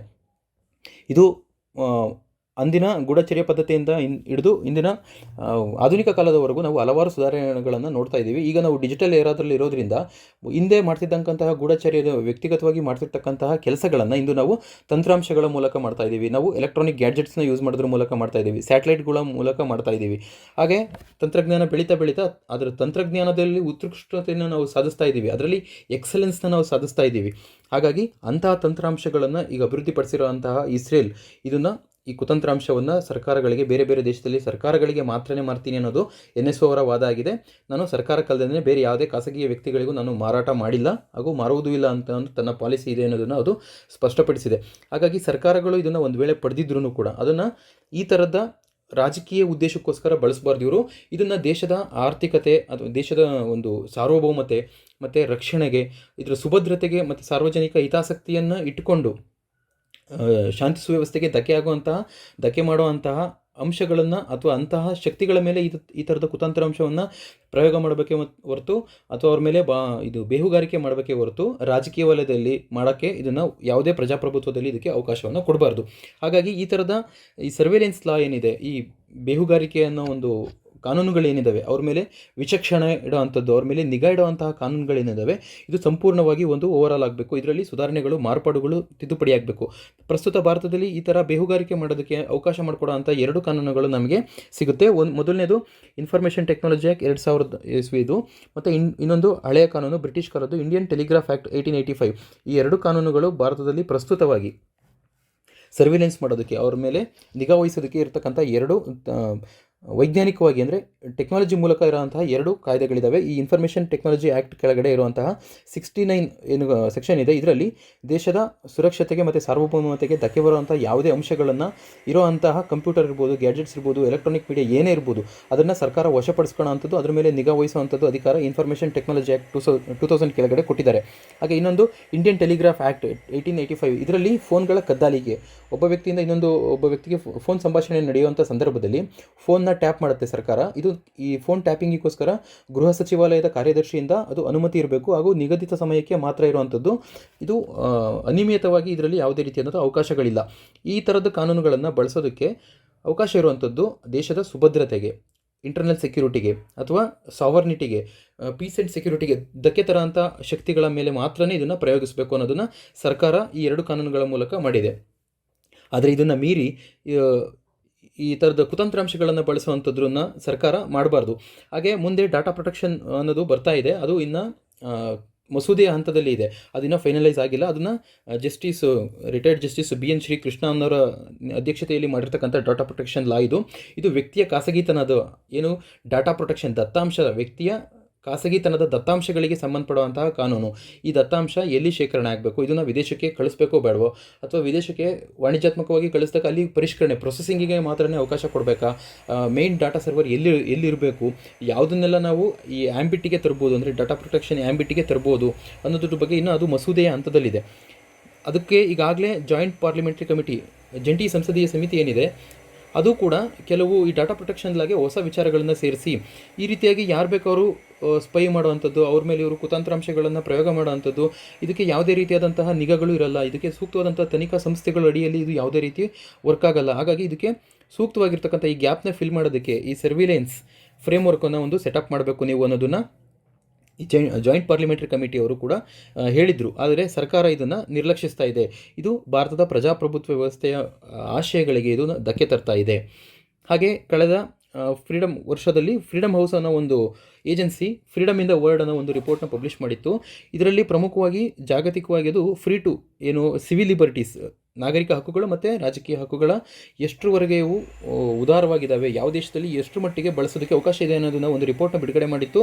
ಆ ರಿಪೋರ್ಟ್ನಲ್ಲಿ ನಮ್ಮ ಭಾರತವನ್ನು ಅದು ಸ್ಥಾನವನ್ನು ಕಳಪೆ ಮಾಡಿದೆ. ಅಂದರೆ ನಾವು ಮೊದಲನೇ ಫ್ರೀಯಲ್ಲಿದ್ವಿ, ಅಂದರೆ ಮುಕ್ತ ಪರಿಸರದಿಂದ ನಾವು ಅರೆಮುಕ್ತ ಪರಿಸ್ಥಿತಿಗೆ ಹೋಗಿದ್ದೀವಿ, ಅಂದರೆ ಫ್ರೀ ಟು ಪಾರ್ಟ್ಲಿ ಫ್ರೀ ಆಗಿ ನಾವು ಕನ್ವರ್ಟ್ ಆಗಿದ್ದೀವಿ ಅನ್ನೋದನ್ನು ಆ ವರದಿ ಉಲ್ಲೇಖ ಮಾಡಿತ್ತು. ಇದಕ್ಕೆ ಪ್ರಮುಖವಾಗಿ ಅದು ಉಲ್ಲೇಖ ಮಾಡಿರ್ತಂಥ ಕಾರಣ ಏನು ಕೊಟ್ಟಿತ್ತು ಅಂತಂದರೆ, ನೀವು ಕೂಡ ನಿಮ್ಮ ದೇಶದಲ್ಲಿ ಪೆಗಾಸಸ್ನ ಯೂಸ್ ಮಾಡಿದ್ದೀರಾ, ಹಾಗಾಗಿ ರಾಜಕೀಯ ಹಕ್ಕುಗಳು ಮತ್ತು ನಾಗರಿಕ ಹಕ್ಕುಗಳನ್ನು ನೀವು ದಮನ ಮಾಡೋದಕ್ಕೆ ಪ್ರಯತ್ನ ಮಾಡ್ತಾ ಇದ್ದೀರಾ ಅನ್ನೋದರಲ್ಲಿ ನಮ್ಮ ಭಾರತದ ಸ್ಥಾನವನ್ನು ಕೆಳಗಿಳಿಸಿತ್ತು. ಇದಕ್ಕೆ ಕಾರಣ ಕೊಟ್ಟಿದ್ದು ನೀವು ಪೆಗಾಸಸ್ನ ಬಳಸಿದ್ದೀರಾ ಅನ್ನೋದು. ಹಾಗೆ in the absence of immediate and far reaching surveillance reforms and urgent readdresses, ಈ ಥರದ ಸುಧಾರಣೆಗಳು, ಈ ಬೇಹುಗಾರಿಕೆ ಮಾಡ್ತಿರ್ತಕ್ಕಂಥ ಕಾನೂನುಗಳೇನಿದ್ದಾವೆ, IT ಆ್ಯಕ್ಟ್ ಇರ್ಬೋದು ಅಥವಾ ಇಂಡಿಯನ್ ಟೆಲಿಗ್ರಾಫ್ ಆ್ಯಕ್ಟು, ಇದನ್ನು ಹೊರತು ಇದನ್ನು ಮೀರಿ ಇನ್ನೂ ಕೆಲವು ಈ ಅಡ್ವಾನ್ಸ್ಡ್ ಟೆಕ್ನಾಲಜಿ ಇರೋವಂಥವು, ಅಡ್ವಾನ್ಸ್ಡ್ ಲೆವೆಲಲ್ಲಿರುವಂಥ ಸಾಫ್ಟ್ವೇರ್ಗಳನ್ನ ಯೂಸ್ ಮಾಡಿ ನೀವು ಈ ರೀತಿ ಸರ್ವೇಲೆನ್ಸ್ ಮಾಡೋದಕ್ಕೆ ತಪ್ಪಾಗುತ್ತೆ. ಹಾಗಾಗಿ ಇದಕ್ಕೆ ತಕ್ಷಣದಲ್ಲಿ ರಿಫಾರ್ಮ್ ಸುಧಾರಣೆಗಳನ್ನು ಮಾಡಬೇಕು ಮತ್ತು ತ್ವರಿತಗತಿಯಲ್ಲಿ ರೀಅಡ್ರೆಸ್ ಮಾಡಬೇಕು. ಇದನ್ನು ನೀವು ಪರಿಶೀಲನೆ ಮಾಡಬೇಕು. ಇದರಲ್ಲಿ ನ್ಯಾಯಾಂಗದ ಪಾತ್ರ ಪ್ರಮುಖವಾಗಿರುತ್ತೆ. ಯಾಕೆ ಅಂತಂದರೆ ಕಾರ್ಯಾಂಗವೇ ತನ್ನ ಶಾಸಕಾಂಗದ ಮೇಲೆ ಈ ರೀತಿಯಾದಂತಹ ಬೇಹುಗಾರಿಕೆಯನ್ನು ನಡೆಸ್ತಾ ಇದೆ ಅಂತಂದರೆ ಇದನ್ನು ನ್ಯಾಯಾಂಗ ನೋಡಿ ಸುಮ್ಮನೆ ಇರಬಾರ್ದು. ನ್ಯಾಯಾಂಗ ಸೂಕ್ತ ಕಾಲದಲ್ಲಿ ಈಗಾಗಲೇ ಈ ಪ್ರಕರಣದಲ್ಲಿ ಮಧ್ಯಪ್ರವೇಶ ಮಾಡಿದೆ. ಹಾಗೆ ಈ ತನಿಖೆ ನಡೆಯುವವರೆಗೂ ಕೂಡ ನ್ಯಾಯಾಂಗ ಇದನ್ನು ಸರಿಯಾಗಿ ಫಾಲೋ ಅಪ್ ಮಾಡಬೇಕು. ಹಾಗೆ ಈ ಥರದ ತಂತ್ರಾಂಶಗಳನ್ನು ಮುಂದೆ ಬಳಸದೇ ಇರೋ ರೀತಿಯಲ್ಲಿ ಸಂಸತ್ತಿಗೆ ಒಂದು ನೀವು ಇದಕ್ಕೆ ವಿರೋಧವನ್ನು ವ್ಯಕ್ತಪಡಿಸೋದಕ್ಕೆ ಅಥವಾ ಈ ಥರದ ಸಮಸ್ಯೆಗಳನ್ನು ನಿಗ್ರಹಿಸೋದಕ್ಕೋಸ್ಕರ ಅಡ್ವಾನ್ಸ್ ಟೆಕ್ನಾಲಜಿಗೆ ರಿಲೇಟೆಡ್ ಆಗಿರುವಂತಹ ಹೊಸ ಕಾಯ್ದೆಗಳನ್ನು ತರಬೇಕು, ಅಥವಾ ಈಗಿರ್ತಕ್ಕಂತಹ IT ಆ್ಯಕ್ಟ್ ಇರ್ಬೋದು, ಇಂಡಿಯನ್ ಟೆಲಿಗ್ರಾಫ್ ಆ್ಯಕ್ಟ್ ಇರ್ಬೋದು, ಇದಕ್ಕೆ ಸೂಕ್ತವಾದಂತಹ ತಿದ್ದುಪಡಿನ ತರಬೇಕು ಅನ್ನೋ ಒಂದನ್ನು ಆದೇಶವನ್ನು ನ್ಯಾಯಾಂಗ ಮಾಡ್ಬೋದಾಗಿದೆ ಇಲ್ಲಿ. ಹಾಗೆ ಎರಡನೇ ವಿಚಾರ, no need to amend anti defection law. ಇದು ನಮ್ಮ GS2 ಪೇಪರ್ ಪಾಲಿಟಿಗೆ ಸಂಬಂಧಪಡುವಂಥದ್ದು. ಪಕ್ಷಾಂತರ ನಿಷೇಧ ಕಾಯ್ದೆಯನ್ನು ನಾವು ತಿದ್ದುಪಡಿ ಮಾಡುವಂಥ ಅವಶ್ಯಕತೆ ಇಲ್ಲ ಅಂತೇಳಿ ಕಿರಣ್ ರಿಜಿಜು ಅವರು ರಾಜ್ಯಸಭೆಯಲ್ಲಿ ಉತ್ತರವನ್ನು ಕೊಟ್ಟಿದ್ದಾರೆ. ಕಾರಣ ಏನು ಅಂತಂದರೆ, ಈಗಿರ್ತಕ್ಕಂಥ ಈ ಆ್ಯಂಟಿ ಡಿಫೆಕ್ಷನ್ ಲಾ ಏನಿದೆ 1985ನಲ್ಲಿ ಆಗಿರ್ತಕ್ಕಂಥದ್ದು, 52ನೇ ಸಂವಿಧಾನ ತಿದ್ದುಪಡಿಯ ಮೂಲಕ ಜಾರಿಯಾಗಿರ್ತಕ್ಕಂಥ ಈ ಕಾನೂನು ಈಗಾಗಲೇ ಸದೃಢವಾಗಿದೆ, ಇದು ಸಬಲವಾಗಿದೆ. ಆಗ್ತಿರ್ತಕ್ಕಂಥ ಪಕ್ಷಾಂತರ ನಿಷೇಧವನ್ನು ಮಾಡುವಂಥ ಪಕ್ಷಾಂತರವನ್ನು ಇದು ನಿಷೇಧ ಮಾಡುತ್ತೆ, ನಿಷೇಧವನ್ನು ಮಾಡೋದಕ್ಕೆ ಇದು ಸಬಲವಾಗಿದೆ ಅನ್ನೋದು ಇವರು ವಾದ ಆಗಿದೆ ಈ ಕಾನೂನು ಸಚಿವರದು. ಅದರಲ್ಲಿ 1985 ಆ್ಯಕ್ಟಲ್ಲಿ ಹೇಳಿರೋ ಪ್ರಕಾರ ಸೆಕ್ಷನ್ 2 ಮತ್ತು ಸೆಕ್ಷನ್ 4 and 6 ಅನ್ನೋ ಒಂದು 2 ವಿಭಾಗಗಳನ್ನು ನೋಡ್ತೀವಿ. ಸೆಕ್ಷನ್ 2ನಲ್ಲಿ ವೈಯಕ್ತಿಕವಾಗಿ ಆತನನ್ನು ಅನರ್ಹಗೊಳಿಸುವಂಥ ಪ್ರಕ್ರಿಯೆ, ಪಾರ್ಟಿಯ ವಿರುದ್ಧವಾಗಿ ವಿಪ್ನ ಉಲ್ಲಂಘನೆ ಮಾಡಿದರೆ ಅಥವಾ ಪಾರ್ಟಿಗೆ ವಿರುದ್ಧವಾಗಿರ್ತಕ್ಕಂತಹ ಚಟುವಟಿಕೆಗಳಲ್ಲಿ ಆತ ಭಾಗವಹಿಸಿದರೆ, ಪಾರ್ಟಿ ಮಾತನ್ನು ಆತ ಕೇಳದೇ ಇದ್ದರೆ ಎಲ್ಲದನ್ನು ಸೇರಿಸಿ ಪಕ್ಷ ವಿರೋಧ ಚಟುವಟಿಕೆಗಳಲ್ಲಿ ಆತನನ್ನು ಅನರ್ಹಗೊಳಿಸಿ ಅಂತೇಳಿ ಈ ಪಕ್ಷಗಳು ಸ್ಪೀಕರ್ ಅವರಿಗೆ ಅವರು ಮನವಿಯನ್ನು ಸಲ್ಲಿಸಬಹುದಾಗಿದೆ. ಈ ಸೆಕ್ಷನ್ 2ನಲ್ಲಿ ಆತ ಡಿಸ್ಕ್ವಾಲಿಫೈ ಮಾಡೋದಕ್ಕೆ ಅವಕಾಶ ಇದೆ. ಹಾಗೆ ಸೆಕ್ಷನ್ 4 and 6ಅಲ್ಲಿ ಕೆಲವು ವಿನಾಯಿತಿಗಳನ್ನು ಕೊಟ್ಟಿದ್ದಾರೆ. ಡಿಸ್ಕ್ವಾಲಿಫಿಕೇಷನ್ನ ಯಾರು ವಿನಾಯಿತಿನ ಪಡಿಬೋದು ಅನ್ನೋದನ್ನು 4 and 6 ಸೆಕ್ಷನ್ಗಳು ಹೇಳುತ್ತೆ. ಅದರಲ್ಲಿ ಆ ಪಕ್ಷದಿಂದ ಒಟ್ಟು 2/3 ಸದಸ್ಯರು ಇನ್ನೊಂದು ಪಕ್ಷದ ಜೊತೆಗೆ ಹೋಗಿ ವಿಲೀನಗೊಂಡ್ರೆ ಆ ಪಕ್ಷದ ಅಷ್ಟು 2/3 ಭಾಗದಷ್ಟು ಏನಿರ್ತಾರೆ ಇವರನ್ನು ಡಿಸ್ಕ್ವಾಲಿಫೈ ಮಾಡೋದಕ್ಕೆ ಸಾಧ್ಯ ಇಲ್ಲ ಅನ್ನೋದನ್ನು ಈ ಸೆಕ್ಷನಲ್ಲಿ ಹೇಳಿದೆ. ಹಾಗೆ ಯಾರು ಅನರ್ಹ ಆಗಬೇಕು, ಯಾರು ಅನರ್ಹತೆಯಿಂದ ಬಚಾವಾಗ್ತಾರೆ ಅನ್ನೋ 2 ಸೆಕ್ಷನ್ಗಳನ್ನು ಈ ಕಾಯ್ದೆ ಹೇಳುತ್ತೆ. ಈ 2 ತೀರ್ಮಾನ ಮಾಡುವಂಥದ್ದು ಯಾರು ಆಗಿರ್ತಾರೆ ಅಂತಂದರೆ ಅವರಿಗೆ ಪರಮಾಧಿಕಾರ ಇಲ್ಲಿ ಸ್ಪೀಕರ್ ಅಥವಾ ಚೇರ್ಮನ್ ಆಗಿರ್ತಾರೆ. ಇದು ಸಂವಿಧಾನನೇ ಕೊಟ್ಟಿರ್ತಕ್ಕಂಥ ಒಂದು ಅಧಿಕಾರ ಅವರಿಗೆ. ಹಾಗಾಗಿ ಇವರು ಈ ಸ್ಪೀಕರ್ಗಳ ತೆಗೆದುಕೊಳ್ಳುವಂಥ ನಿರ್ಧಾರ ಇದು ಅವರ ವಿವೇಚನಾಧಿಕಾರಿಗೆ ಬಿಟ್ಟಿದ್ದು. ಹಾಗೆ ಇಷ್ಟೇ ದಿವಸದೊಳಗೆ ಅವರು ಈ ತೀರ್ಮಾನ ತೆಗೆದುಕೊಳ್ಬೇಕು ಅನ್ನೋದಕ್ಕೆ ಯಾವುದೇ ಆದಂತಹ ನಿಗದಿತ ಸಮಯ ಯಾವುದೂ ಇಲ್ಲಿ ಅವರಿಗೆ ಒಂದು ಮಿತಿ ಇಲ್ಲ. ಮತ್ತು ಇವರು ತೆಗೆದುಕೊಂಡಂಥ ತೀರ್ಮಾನಗಳನ್ನು ಸುಪ್ರೀಂ ಕೋರ್ಟ್ಗಳಲ್ಲಿ ನಾವು ಪ್ರಶ್ನೆ ಮಾಡೋದಕ್ಕೆ ಸಾಧ್ಯ ಇದೆ. ಅದನ್ನು ಜುಡಿಷಿಯಲ್ ರಿವ್ಯೂವಿಗೆ ಇಲ್ಲಿ ಅವಕಾಶವನ್ನು ಕೊಟ್ಟಿದ್ದಾರೆ. ಈ ಆರ್ಟಿಕಲ್ಗೆ ಸಂಬಂಧಪಟ್ಟೋದಲ್ಲಿ constitutional bench of the supreme court in Kihoto Hollohan versus Zachillhu case ಅಂತ, ಇದನ್ನು ಆ್ಯಂಟಿ ಡಿಫೆಕ್ಷನ್ ಕೇಸ್ ಯಾವುದೇ ನಾವು ಉತ್ತರ ಬರೆಯುವಾಗ ಈ ಕೀಟೋ ಹಾಲನ್ ವರ್ಸಸ್ ಝೇಶಲ್ ಕೇಸ್ನ ನಾವು ತಪ್ಪದೇನೆ ಇದನ್ನು ಮೆನ್ಷನ್ ಮಾಡಬೇಕಾಗುತ್ತೆ. ಯಾಕೆ ಅಂತಂದರೆ ಈ ಪ್ರಕರಣದಲ್ಲಿ ಈ ಆ್ಯಂಟಿ ಡಿಫೆಕ್ಷನ್ ಲಾ ಅನ್ನೋದನ್ನು ಇದು ಸಿಂಧುಗೊಳಿಸಿ ಇದನ್ನು ಅಂತ ಹೇಳಿ ಇದನ್ನು ಸುಪ್ರೀಂ ಕೋರ್ಟ್ಗೆ ಮೆಟ್ಲಿರ್ತಾರೆ. ಅದಾದ ನಂತರ ಈ ಪ್ರಕರಣದಲ್ಲಿ ಸುಪ್ರೀಂ ಕೋರ್ಟ್ ಏನು ಮಾಡುತ್ತೆ, ಅದರಲ್ಲಿರ್ತಕ್ಕಂಥ ಎಲ್ಲ ಅಂಶಗಳು ಸರಿ ಇದ್ದಾವೆ ಅನ್ನೋದನ್ನು ಎತ್ತಿ ಹಿಡಿಯುತ್ತೆ. ಹಾಗಾಗಿ 10th ಶೆಡ್ಯೂಲಲ್ಲಿ ಮಾಡಿರ್ತಕ್ಕಂಥ ಆ್ಯಂಟಿ ಡಿಫೆಕ್ಷನ್ ಲಾ ಇದು ವ್ಯಾಲಿಡ್ ಅಂತ ಹೇಳುತ್ತೆ, ಎಕ್ಸೆಪ್ಟ್ ಪ್ಯಾರಾಗ್ರಾಫ್ 7 ಅದು ಸ್ವಲ್ಪ ಜುಡಿಷಿಯಬಿಲಿಟಿಗೆ ಇದು ಬರದೇ ಇರೋ ಥರದಲ್ಲಾಗಿತ್ತು. ಅದನ್ನೊಂದನ್ನು ಹೊರತುಪಡಿಸಿ ಇಡೀ ಆ್ಯಂಟಿ ಡಿಫೆಕ್ಷನ್ ಲಾ ಇದು ವ್ಯಾಲಿಡ್ ಇದೆ ಅನ್ನೋದನ್ನು ಸಿಂಧುಗೊಳಿಸಿದೆ ಸುಪ್ರೀಂ ಕೋರ್ಟ್. ಹಾಗೆ constitutional courts cannot judicially review disqualification ಪ್ರಕರಣ. ಇದರಲ್ಲಿ ಹೇಳಿರೋ ಪ್ರಕಾರವಾಗಿ ಹಿಂದೆ ಇದಕ್ಕೆ ಸ್ಪೀಕರ್ ಅವರ ತೀರ್ಮಾನ ಏನಿರುತ್ತೆ ಅದು ಅಂತಿಮ ಅಲ್ಲ. ಆದರೆ ಸ್ಪೀಕರ್ ಅವರು ತೀರ್ಮಾನ ತೆಗೆದುಕೊಳ್ಳುವವರೆಗೂ ಕೂಡ ಸುಪ್ರೀಂ ಕೋರ್ಟ್ ಈ ಪ್ರಕರಣದಲ್ಲಿ ಎಲ್ಲೂ ಕೂಡ ಭಾಗಿಯಾಗಲ್ಲ ಅಥವಾ ಮಧ್ಯಪ್ರವೇಶ ಮಾಡಲ್ಲ, ನಾನು ಇಂಟರ್ಲೊಕೇಟರಿಯಾಗಿ ನಾವು ಎಂಟರ್ ಆಗಲ್ಲ ಅನ್ನೋದನ್ನು ಹೇಳಿದೆ. ಹಾಗೆ ಮೊದಲು ಸ್ಪೀಕರ್ ಇಲ್ಲಿ ಆತ ಅನರ್ಹನೋ ಅರ್ಹನೋ ಅನ್ನೋದನ್ನು ತೀರ್ಮಾನ ಮಾಡಬೇಕು. ಅದಾದ ನಂತರ ಆತ ಮೇಲ್ಮನವಿಯಾಗಿ ಸುಪ್ರೀಂ ಕೋರ್ಟ್ಗೆ ಬರ್ಬೋದು. ಆವಾಗ ನಾನು ಜುಡಿಷಿಯಲ್ ರಿವ್ಯೂನ ಮಾಡ್ತೀನಿ. ಅಲ್ಲಿವರೆಗೂ until speaker or chairman makes the final decision merits ಅನ್ನೋದನ್ನು ಸುಪ್ರೀಂ ಕೋರ್ಟ್ ಈ ಪ್ರಕರಣದಲ್ಲಿ ಕೀಟೋ ಹಾಲನ್ ಪ್ರಕರಣದಲ್ಲಿ ಹೇಳಿತ್ತು. ಮುಂದಿನ article, food should reach all migrant workers. ಇದು ಆಹಾರಕ್ಕೆ ಸಂಬಂಧಪಡುವಂಥದ್ದು. ನಾವು GS2 ಪೇಪರ್ಗೆ ಹೇಳ್ಬೋದು ಮತ್ತು GS3 ಪೇಪರ್ಗೂ ಕನೆಕ್ಟ್ ಮಾಡ್ಬೋದಾಗಿದೆ. GS2 ಪೇಪರ್ನಲ್ಲಿ ಗೌರ್ಮೆಂಟ್ ಪಾಲಿಸೀಸ್ ಇದಕ್ಕೆ ಆ ಟಾಪಿಕ್ ಕೆಳಗೆ ತರ್ಬೋದು. GS3ನಲ್ಲಿ ಎಕಾನಮಿಗೆ ಸಂಬಂಧಪಡುವಂಥದ್ದು ಮತ್ತು ಭಾರತ ಪಾವರ್ಟಿ, ಹಂಗರ್ ಇದೆಲ್ಲದಕ್ಕೂ ಸೇರಿಸ್ಬೋದಾಗಿದೆ. ಈ ಆರ್ಟಿಕಲಲ್ಲಿ ಕ್ಲೈಮ್ ಮಾಡಿರೋ ಪ್ರಕಾರವಾಗಿ ಸುಪ್ರೀಂ ಕೋರ್ಟ್ ಸುವೋಮೋಟೋ ಪ್ರಕರಣವನ್ನು ದಾಖಲು ಮಾಡಿಕೊಂಡಿತ್ತು. ಪ್ಯಾಂಡಮಿಕ್ ಸಂದರ್ಭದಲ್ಲಿ right to food was a fundamental right. ಇದನ್ನು ಆರ್ಟಿಕಲ್ 21 ಕೆಳಗಡೆ ಆಹಾರ ಪಡೆಯುವಂಥದ್ದು ಎಲ್ಲರ ಮೂಲಭೂತ ಹಕ್ಕು ಅನ್ನೋದನ್ನು ಸುಪ್ರೀಂ ಕೋರ್ಟ್ ಹೇಳಿತ್ತು. ಹಾಗೆ notes citizen should die of hunger, ಯಾವುದೇ ನಾಗರಿಕ ಆಹಾರದ ಕೊರತೆಯಿಂದಾಗಿ ಅಥವಾ ಹಸಿವಿನಿಂದ ಆತ ಸಾವನ್ನು ಅಪ್ಪಬಾರದು ಅನ್ನೋದನ್ನು ನಮಗೆ ಆರ್ಟಿಕಲ್ 21 ಹೇಳುತ್ತೆ. ಹಾಗೆ ಎಷ್ಟು ಜನ ಬಡವರಿದ್ದಾರೆ ಅಥವಾ ಎಷ್ಟು ಜನ ಮೈಗ್ರೆಂಟ್ಸ್ ಇದ್ದಾರೆ ಅನ್ನೋದಕ್ಕೆ ಎಕ್ಸ್ಟೆನ್ಸಿವ್ ಡಾಟಾ ನಿಟ್ಟು culled out from the eShram portal. ಈಗಾಗಲೇ ಇ-ಶ್ರಮ ಪೋರ್ಟಲ್ ಅನ್ನೋದನ್ನು ಕೇಂದ್ರ ಸಾಮಾಜಿಕ ಮತ್ತು ಸಬಲೀಕರಣ ಸಚಿವಾಲಯ ಈ ಒಂದು ಇ-ಶ್ರಮ ಪೋರ್ಟಲ್ ಅನ್ನೋದನ್ನು ಆರಂಭ ಮಾಡಿದೆ. ಇ-ಶ್ರಮ್ ಪೋರ್ಟಲ್ನ ಉದ್ದೇಶ ಏನು ಅಂತಂದರೆ, ದೇಶದಲ್ಲಿ ಒಂದು ವಲಸೆ ಕಾರ್ಮಿಕರು ಯಾರಿರ್ತಾರೆ ಅವರು ಅದರಲ್ಲಿ ರಿಜಿಸ್ಟರ್ ಆಗಬೇಕು. ಆಧಾರ್ ನಂಬರ್ನ ಬಳಸಿ ಅವರು ಅದರಲ್ಲಿ ರಿಜಿಸ್ಟರ್ ಆದಾಗ ಅವರಿಗೆ ಒಂದು ಯೂನಿಕ್ ID ಬರುತ್ತೆ, ಇ-ಶ್ರಮ್ ID ಅಂತಲೇ ಒಂದು ಬರುತ್ತೆ ಅವರಿಗೆ. ಅದ್ರ ಮೂಲಕ ಅವರು ಎಷ್ಟು ಜನ ಈ ಥರ ಕಾರ್ಮಿಕರಿದ್ದಾರೆ ಅನ್ನೋದಕ್ಕೆ ಒಂದು ಡಾಟಾ ಬೇಸ್ನ ಕ್ರಿಯೇಟ್ ಮಾಡಿರುವಂಥದ್ದು ಇದು ಇ-ಶ್ರಮ್ ಪೋರ್ಟಲ್. ಇದುವರೆಗೂ ಇ-ಶ್ರಮ್ ಪೋರ್ಟಲ್ನಲ್ಲಿ ಸುಮಾರು 27.95 ಕೋಟಿಯಷ್ಟು ಜನ ಇದರಲ್ಲಿ ನೋಂದಣಿಯನ್ನು ಮಾಡ್ಕೊಂಡಿದ್ದಾರೆ. ಹಾಗೆ ಇದರಲ್ಲಿ ಎಷ್ಟು ಜನಕ್ಕೆ ರೇಷನ್ ಕಾರ್ಡ್ ಇದೆ ಅನ್ನೋದನ್ನು ಅಲ್ಲಿ ಮೆನ್ಷನ್ ಮಾಡಿಲ್ಲ. ಯಾಕಂದರೆ ಇ-ಶ್ರಮ್ ಪೋರ್ಟಲಲ್ಲಿ ನೀವು BPL ಅಥವಾ APL ಅಂತ ಎಲ್ಲೂ ಕೇಳೋಂಥ ಅಂಶಗಳಿಲ್ಲ. ನೀವು ನೀವು ವಲಸೆ ಉದ್ಯೋಗಿಗಳ ಅನ್ನೋದು ಮಾತ್ರನೇ ಇಲ್ಲಿ ಕನ್ಸಿಡರ್ ಮಾಡೋವಂಥ ಆಗಿದೆ ಇದು. ಹಾಗಾಗಿ ಎಷ್ಟು ಜನಕ್ಕೆ ಈ ರೀತಿಯಾಗಿ ಈ BPL ಕಾರ್ಡ್ ಇಲ್ಲ ಅಂತಂದರೆ ಅವರಿಗೆ ಆಹಾರ ಭದ್ರತೆ ಇರೋಲ್ಲ, ಅವರಿಗೆ PDS ಸಿಸ್ಟಮ್, ಪಬ್ಲಿಕ್ ಡಿಸ್ಟ್ರಿಬ್ಯೂಷನ್ ಸಿಸ್ಟಮ್ಗಳಲ್ಲಿ ಅವರಿಗೆ ಆಹಾರದ ಸರಬರಾಜಿಗೆ ಅವರಿಗೆ ಅರ್ಹರಾಗಲ್ಲ. ಹಾಗಾಗಿ ಈ ಥರದ ಈ ಶ್ರಮ್ ಪೋರ್ಟಲ್ಗಳಲ್ಲಿ ಎಷ್ಟು ಜನಕ್ಕೆ BPL ಕಾರ್ಡ್ ಇದೆ, ಎಷ್ಟು ಜನಕ್ಕೆ BPL ಕಾರ್ಡ್ ಇಲ್ಲ ಅನ್ನೋದನ್ನು ನಾವು ಮೊದಲು ಒಂದು ಎಕ್ಸ್ಟೆನ್ಸಿವ್ ಡಾಟಾನ ಒಂದು ಕಲೆಕ್ಟ್ ಮಾಡಬೇಕಾಗುತ್ತೆ. ಒಂದು ತೆಲಂಗಾಣದ ರಾಜ್ಯ ಅಫಿಡವಿಟ್ನ ಸಲ್ಲಿಸಿರೋ ಪ್ರಕಾರವಾಗಿ ಸುಮಾರು 75% ಮೈಗ್ರೇಟ್ ವರ್ಕರ್ಸ್ ಏನಿದ್ದಾರೆ ಅವರ ರಾಜ್ಯದಲ್ಲಿ ಅವ್ರ ಹತ್ರ ಯಾವುದೇ ರೀತಿಯಾದಂಥ ರೇಷನ್ ಕಾರ್ಡ್ಗಳಿಲ್ಲ. ಈ ಪಡಿತರ ಚೀಟಿ ಅನ್ನೋದು ಅವ್ರ ಹತ್ರ ಇಲ್ಲ. ಪಡಿತರ ಚೀಟಿ ಇಲ್ಲದೇ ಇದ್ದರೆ ಅವರಿಗೆ ಆಹಾರ ಭದ್ರತೆ ಸಿಗಲ್ಲ.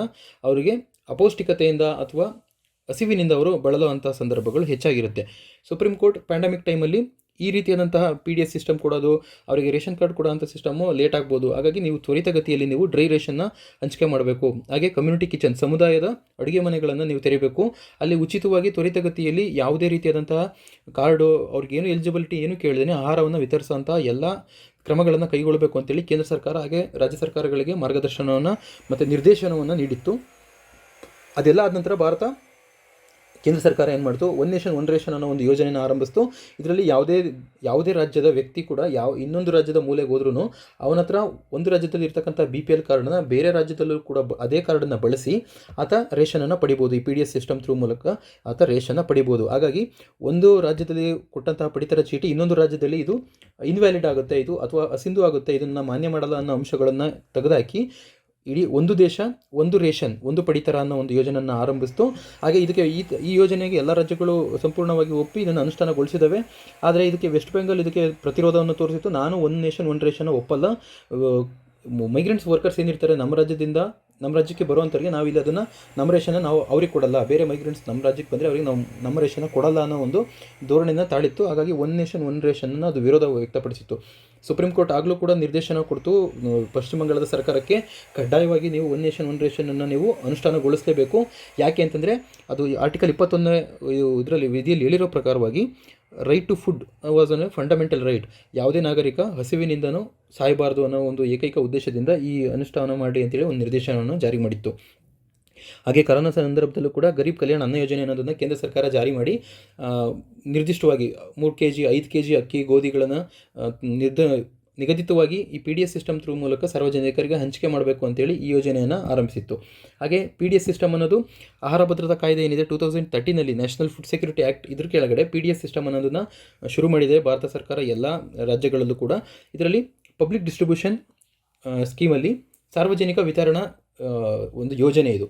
ಇದರಲ್ಲಿ BPL ಕಾರ್ಡನ್ನು ಕನ್ಸಿಡರ್ ಮಾಡಿ ಆಯಾ ಗ್ರಾಮ ಮಟ್ಟದಲ್ಲಿರ್ಬೋದು ಮತ್ತು ಅರ್ಬನ್ ಏರಿಯಾಗಳಲ್ಲಿ ಎರಡೂ ಭಾಗಗಳಲ್ಲೂ ಅವರ ಅಪೌಷ್ಟಿಕತೆಯನ್ನು ನಿವಾರಿಸೋದಕ್ಕೋಸ್ಕರ, ಆಹಾರದಿಂದ ಅವರು ಸಾವನ್ನು ಒಪ್ಪೋದನ್ನು ತಪ್ಪಿಸೋದಕ್ಕೋಸ್ಕರ ಈ ಯೋಜನೆಯನ್ನು ಭಾರತ ಸರ್ಕಾರ ಶುರು ಮಾಡಿದೆ. ಹಾಗೆ ಇದು ಇನ್ಫ್ಲೇಷನ್ನ ವಿರುದ್ಧ ಕೂಡ, ಅಂದರೆ ಹಣದುಬ್ಬರದ ವಿರುದ್ಧ ಕೂಡ ಇದು ಸಹಾಯ ಆಗುತ್ತೆ. ಹೆಚ್ಚು ಹಣದುಬ್ಬರ ಆಯಿತು ಅಂತಂದರೆ ಬೆಲೆಗಳ ಪದಾರ್ಥ ಅಥವಾ ಆಹಾರ ಸಾಮಗ್ರಿಗಳ ಪದಾರ್ಥ ಇಲ್ಲಿ ಅದರ ಬೆಲೆಗಳು ಹೆಚ್ಚಾಗುತ್ತೆ. ಆಗ ಈಗ PDS ಸಿಸ್ಟಮ್ ಮೂಲಕ ಕಡಿಮೆ ಬೆಲೆಗೆ 5 ರೂಪಾಯಿ 2 ರೂಪಾಯಿ kg ಅಕ್ಕಿನ ಕೊಡೋದ್ರ ಮೂಲಕ ಬಡವರ ಒಂದು ಸಾಮಾಜಿಕ ಸುಭದ್ರತೆಗೂ ಕೂಡ ಈ PDS ಸಿಸ್ಟಮ್ ನೆರವಾಗುತ್ತೆ. ಹಾಗೆ ಮಕ್ಕಳಿಗೆ ಮಿಡ್ ಡೇ ಮೀಲ್ಸ್ ಸ್ಕೀಮ್ಗಳ ಮೂಲಕ ಅವರ ಅಪೌಷ್ಟಿಕತೆ ಮತ್ತು ಆಹಾರದ ಸಮಸ್ಯೆ, ಹಸಿವಿನ ಸಮಸ್ಯೆಯನ್ನು ನಿವಾರಿಸೋದಕ್ಕೆ ಸರ್ಕಾರ ಮಿಡ್ ಡೇ ಮೀಲ್ಸ್ ಇದನ್ನು ಕೂಡ ಜಾರಿಯಲ್ಲಿಟ್ಟಿದೆ. ಹಾಗೆ ಕೊನೆಯ ವಿಚಾರವಾಗಿ ಮೇಡಮ್ ಪ್ರೆಸಿಡೆಂಟ್, ಭಾರತ ರಾಷ್ಟ್ರಾಧ್ಯಕ್ಷರ ಪದವಿಗೆ ಈಗ 15ನೇ ರಾಷ್ಟ್ರಾಧ್ಯಕ್ಷರಾಗಿ ಬುಡಕಟ್ಟು ಜನಾಂಗದ ಪ್ರಥಮವಾಗಿ ಬುಡಕಟ್ಟು ಜನಾಂಗದ ಮಹಿಳೆ ಈ ರಾಷ್ಟ್ರಾಧ್ಯಕ್ಷ ಪದವಿಗೆ ಚುನಾವಣೆ ಮೂಲಕ ಆಯ್ಕೆಯಾಗಿದ್ದಾರೆ. ಆಕೆ ಶ್ರೀಮತಿ ದ್ರೌಪದಿ ಮುರ್ಮು. ಇವರ ಒಂದು ಹಿನ್ನೆಲೆಯನ್ನು ಇದು ಕೊಟ್ಟಿದ್ದಾರೆ. 1958 ಇವರ ಜನ್ಮ ವರ್ಷ. ಹಾಗೆ ಅದಾದ ನಂತರ ಅವರು ಮುಂದಿನ ತಮ್ಮ ರಾಜಕೀಯ ಜೀವನದಲ್ಲಿ ಆಕೆ ಶಿಕ್ಷಕಿಯಾಗಿ ಮತ್ತು ಜಾರ್ಖಂಡ್ ರಾಜ್ಯದ ಪ್ರಥಮ ಮಹಿಳಾ ಗವರ್ನರ್ ರಾಜ್ಯಪಾಲೆಯಾಗಿ ಕೆಲಸ ಮಾಡಿ ಇಷ್ಟು ಅನುಭವಗಳನ್ನು ಹೊಂದಿರತಕ್ಕಂತಹ ಇವರಿಗೆ ಈಗ ರಾಷ್ಟ್ರಾಧ್ಯಕ್ಷರ ಪದವಿ ಸಿಕ್ಕಿರುವಂಥದ್ದು. ಇವರು ಸಮರ್ಥರಿದ್ದಾರೆ. ಹಾಗೆ ಸಂವಿಧಾನದ ಆಶಯಗಳನ್ನು ಎತ್ತಿ ಹಿಡಿಯುವಂತಹ ಕೆಲಸಗಳನ್ನ ಇವರು ಮಾಡ್ತಾರೆ ಅನ್ನೋದನ್ನು ನಾವು ನಿರೀಕ್ಷೆ ಮಾಡ್ಬೋದಾಗಿದೆ. ಈ ಹಿನ್ನೆಲೆಯಲ್ಲಿ ಈ ಆರ್ಟಿಕಲ್ನಲ್ಲಿ ಇವರು ಅವಧಿಯನ್ನು ಕೊಟ್ಟಿದ್ದಾರೆ. ಹಾಗೆ ಇರತಕ್ಕಂತಹ ಟ್ರೈಬ್ಸ್ ಅವರ ಒಂದು ಸಮಸ್ಯೆಗಳು, ಬುಡಕಟ್ಟು ಜನಾಂಗಗಳ ಒಂದು ಸಮಸ್ಯೆಗಳ ಬಗ್ಗೆ ಇಲ್ಲಿ ಚರ್ಚೆ ಮಾಡಿದ್ದಾರೆ. ಈ ಹಿನ್ನೆಲೆಯಲ್ಲಿ ನಾವು ಭಾರತದಲ್ಲಿ ಇರತಕ್ಕಂತಹ ಬುಡಕಟ್ಟು ಜನಾಂಗಗಳ ಒಂದು ಪರಿಸ್ಥಿತಿಯ ಬಗ್ಗೆ ಒಂದು ಚಿಕ್ಕದಾದಂತಹ ವಿವರಣೆಯನ್ನು ನಾವು ನೋಡೋಣ. ಸ್ನೇಹಿತರೆ, ಒಟ್ಟು ಭಾರತದಲ್ಲಿ 2011ನೇ ಇಸ್ವಿಯ ಜನಗಣತಿಯ ಮಾಹಿತಿಯ ಪ್ರಕಾರ ದೇಶದಲ್ಲಿ ಸುಮಾರು 10.43 ಕೋಟಿಯಷ್ಟು ಮಂದಿ ಈ ಬುಡಕಟ್ಟು ಜನಾಂಗಕ್ಕೆ ಸೇರಿದವರಾಗಿದ್ದಾರೆ. ಇದು ದೇಶದ ಒಟ್ಟು ಜನಸಂಖ್ಯೆಯಲ್ಲಿ ಶೇಕಡಾವಾರು 8.6 ಇವರು ಪ್ರತಿನಿಧಿಸ್ತಾ ಇದ್ದಾರೆ. ಪ್ರಮುಖವಾಗಿ ನಾವಿಲ್ಲಿ ನೋಡ್ಬೋದು, ಇದನ್ನು ನಾವು ವಿಕಾಸಪೀಡಿಯಾದಿಂದ ಈ ಇಮೇಜನ್ನು ತೆಗೆದಿರುವಂಥದ್ದು. ಇದರಲ್ಲಿ ಪ್ರಮುಖವಾಗಿ ಈ ಭಾಗದಲ್ಲಿ, ಹಾಗೆ ಹೆಚ್ಚಿನ ಭಾಗ ಮಧ್ಯ ಭಾರತದಲ್ಲಿ ಹೆಚ್ಚಿನದಾಗಿ ಇವರು ತಮ್ಮ ನೆಲೆ ವಸತಿಯನ್ನು ಕಂಡುಕೊಂಡಿದ್ದಾರೆ. ಯಾಕೆ ಅಂತಂದರೆ ಅರಣ್ಯ ಭಾಗಗಳು ಹೆಚ್ಚಾಗಿರುವಂಥ ಈ ಛೋಟಾನಾಗ್ಪುರ್ ಪ್ಲಾಟುಗಳಲ್ಲಿ ಇವರ ವಾಸಸ್ಥಾನ ಇದೆ. ಹಾಗಾಗಿ ಇವರು ಹೆಚ್ಚಿನದಾಗಿ ಅರಣ್ಯದ ಮೇಲೆ ಇವರು ಅವಲಂಬಿತರಾಗಿದ್ದಾರೆ ಅನ್ನೋದನ್ನು ನಾವು ಈ ಅಂಶದಿಂದ ತಿಳಿಬೋದಾಗಿದೆ. ಹಾಗೆ ಕರ್ನಾಟಕದಲ್ಲಿ ನಾವು ನೋಡೋದಾದರೆ 7% ಅಷ್ಟು ನಮ್ಮ ರಾಜ್ಯದ ಜನಸಂಖ್ಯೆಯಲ್ಲಿ ಇವರು 7% ಇದ್ದಾರೆ ಅನ್ನೋದನ್ನು ನಾವು ಗಮನಿಸ್ಬೋದಾಗಿದೆ. ಹಾಗೆ ಇಲ್ಲಿ ಅಂಡಮಾನ್ ನಿಕೋಬಾರಲ್ಲೂ ಕೂಡ ಇದ್ದಾರೆ, ಈ ಲಕ್ಷದ್ವೀಪಗಳಲ್ಲೂ ಕೂಡ ಈ ST ಸಮುದಾಯಕ್ಕೆ ಸೇರತಕ್ಕಂತಹ ಜನ ಇದ್ದಾರೆ. ಸ್ನೇಹಿತರೆ, ಇಡೀ ದೇಶದಲ್ಲಿ ಒಟ್ಟು 705 ಕಮ್ಯುನಿಟಿಗಳನ್ನು ST ಸಮುದಾಯಕ್ಕೆ ಕೇಂದ್ರ ಸರ್ಕಾರ ಸೇರಿಸಿ ಅದರ ತನ್ನ ಪಟ್ಟಿಯಲ್ಲಿ ಇಟ್ಕೊಂಡಿದೆ. ಅದರಲ್ಲಿ ಮತ್ತು PVTG ಅನ್ನೋದನ್ನು ಸಪ್ರೇಟ್ ಮಾಡಿದೆ, ಅಂದರೆ ಪರ್ಟಿಕ್ಯುಲರ್ ವಲ್ನರಬಲ್ ಟ್ರೈಬಲ್ ಗ್ರೂಪ್ಸ್ ಅಂತ. ಅಂದರೆ ಇದು ನಿರ್ದಿಷ್ಟವಾಗಿ ಒಂದು ಅಬಾಧಿತರಾಗಿರ್ತಕ್ಕಂಥ ಒಂದು ಬುಡಕಟ್ಟು ಸಂಖ್ಯೆ. ಇದು 75 ಸಮುದಾಯಗಳನ್ನು ಗುರುತಿಸಿದೆ. ಈ PVTGಗೆ ಬರಬೇಕು ಅಂತಂದರೆ ಅವರು ಅತಿಯಾಗಿ ಆರ್ಥಿಕವಾಗಿ ಮತ್ತು ಸಾಮಾಜಿಕವಾಗಿ ಶೈಕ್ಷಣಿಕವಾಗಿ ಮುಖ್ಯವಾಹಿನಿಯಿಂದ ಅತಿ ದೂರವಾಗಿ ಉಳಿದಿರಬೇಕು, ಐಸೋಲೇಟ್ ಆಗಿರಬೇಕು, ಮತ್ತು ಆ ಜನಾಂಗದ ಒಂದು ಜನಸಂಖ್ಯೆ ಏನಿದೆ ಅದು ಕ್ಷೀಣಿಸ್ತಾ ಇರಬೇಕು, ಇಂತಹ ಅಂಶಗಳು. ಹಾಗೆ ಮತ್ತು ಕೃಷಿ ಮಾಡುವಾಗ ಅವರಿಗೆ ಯಾವುದೇ ರೀತಿಯಾದಂತಹ ವೈಜ್ಞಾನಿಕವಾದಂತಹ ಒಂದು ಆಲೋಚನೆಗಳದೇ ಹಳೆಯ ಕಾಲದ ಪದ್ಧತಿಗಳಲ್ಲೇ ಇವರು ಕೃಷಿಯನ್ನು ಅವಲಂಬಿಸಿರುವಂತಹ ಇಷ್ಟು ಕೆಲವು ಮಾನದಂಡಗಳನ್ನು ಇಟ್ಟು ಈ PVTG ಅನ್ನೋದನ್ನು ಗುರುತಿಸುತ್ತೆ ಸರ್ಕಾರ. ಆ ಥರದ PVTG ಗ್ರೂಪ್ಗಳು ದೇಶದಲ್ಲಿ 75 ಸಮುದಾಯಗಳಿವೆ. ಹಾಗೆ ಅದನ್ನು ಉಳಿದಂತೆ ಇನ್ನು ಟ್ರೈಬಲ್ಸ್, ನಾರ್ಮಲ್ ಆಗಿರತಕ್ಕಂತಹ ಬುಡಕಟ್ಟುಗಳು ಅಂತಂದರೆ ಈ ಬುಡಕಟ್ಟುಗಳನ್ನು ಗುರುತಿಸುವಂಥ ಕ್ರೈಟೀರಿಯಾ ಎಲ್ಲೂ ಕೂಡ ಸಂವಿಧಾನ ಹೇಳಿಲ್ಲ. ಈ ಥರದಲ್ಲೇ ಇರಬೇಕು, ಇವರನ್ನು ಇದ್ದವ್ರನ್ನ ಮಾತ್ರ ನೀವು ಸೇರಿಸಬೇಕು ಅನ್ನೋದನ್ನು ಯಾವುದೇ ಮಾನದಂಡಗಳನ್ನು ಸಂವಿಧಾನ ನಮಗೆ ಹೇಳ್ಕೊಟ್ಟಿಲ್ಲ. ಅದ್ರ ಬದಲಾಗಿ ಸರ್ಕಾರ ಹಲವಾರು ರೀತಿಯಾದಂಥ ಸಮಿತಿಗಳನ್ನು ರಚನೆ ಮಾಡೋದ್ರ ಮೂಲಕ ರಾಜ್ಯ ಸರ್ಕಾರಗಳಿಂದ ಪಡೆದಂತಹ ಮಾಹಿತಿ ಮೂಲಕ ಅವರ ಸಾಮಾಜಿಕ ಆರ್ಥಿಕ ಕ್ಷೇತ್ರದ ಸಾಧನೆ, ಅಭಿವೃದ್ಧಿ ಮತ್ತು ಪ್ರಾತಿನಿಧ್ಯ ಈ ಎಲ್ಲ ಅಂಶಗಳನ್ನು ಪರಿಗಣಿಸಿ ಅವರನ್ನು ST ಟ್ರೈಬ್ಗೆ ಸೇರಿಸುವಂಥ ಕಾರ್ಯನ ಸರ್ಕಾರ ಮಾಡುತ್ತೆ. ಅದರಲ್ಲಿ ಪ್ರಮುಖವಾಗಿರೋ ಅಂಶ ಅಂತಂದರೆ ಏನು, ಅವರು ಮೂಲ ನಿವಾಸಿಗಳಾಗಿರಬೇಕು ಅಥವಾ ಅರಣ್ಯಕ್ಕೆ ಸಮೀಪ ಇರಬೇಕು, ಅರಣ್ಯ ನಿವಾಸಿಗಳಾಗಿರ್ಬೋದು.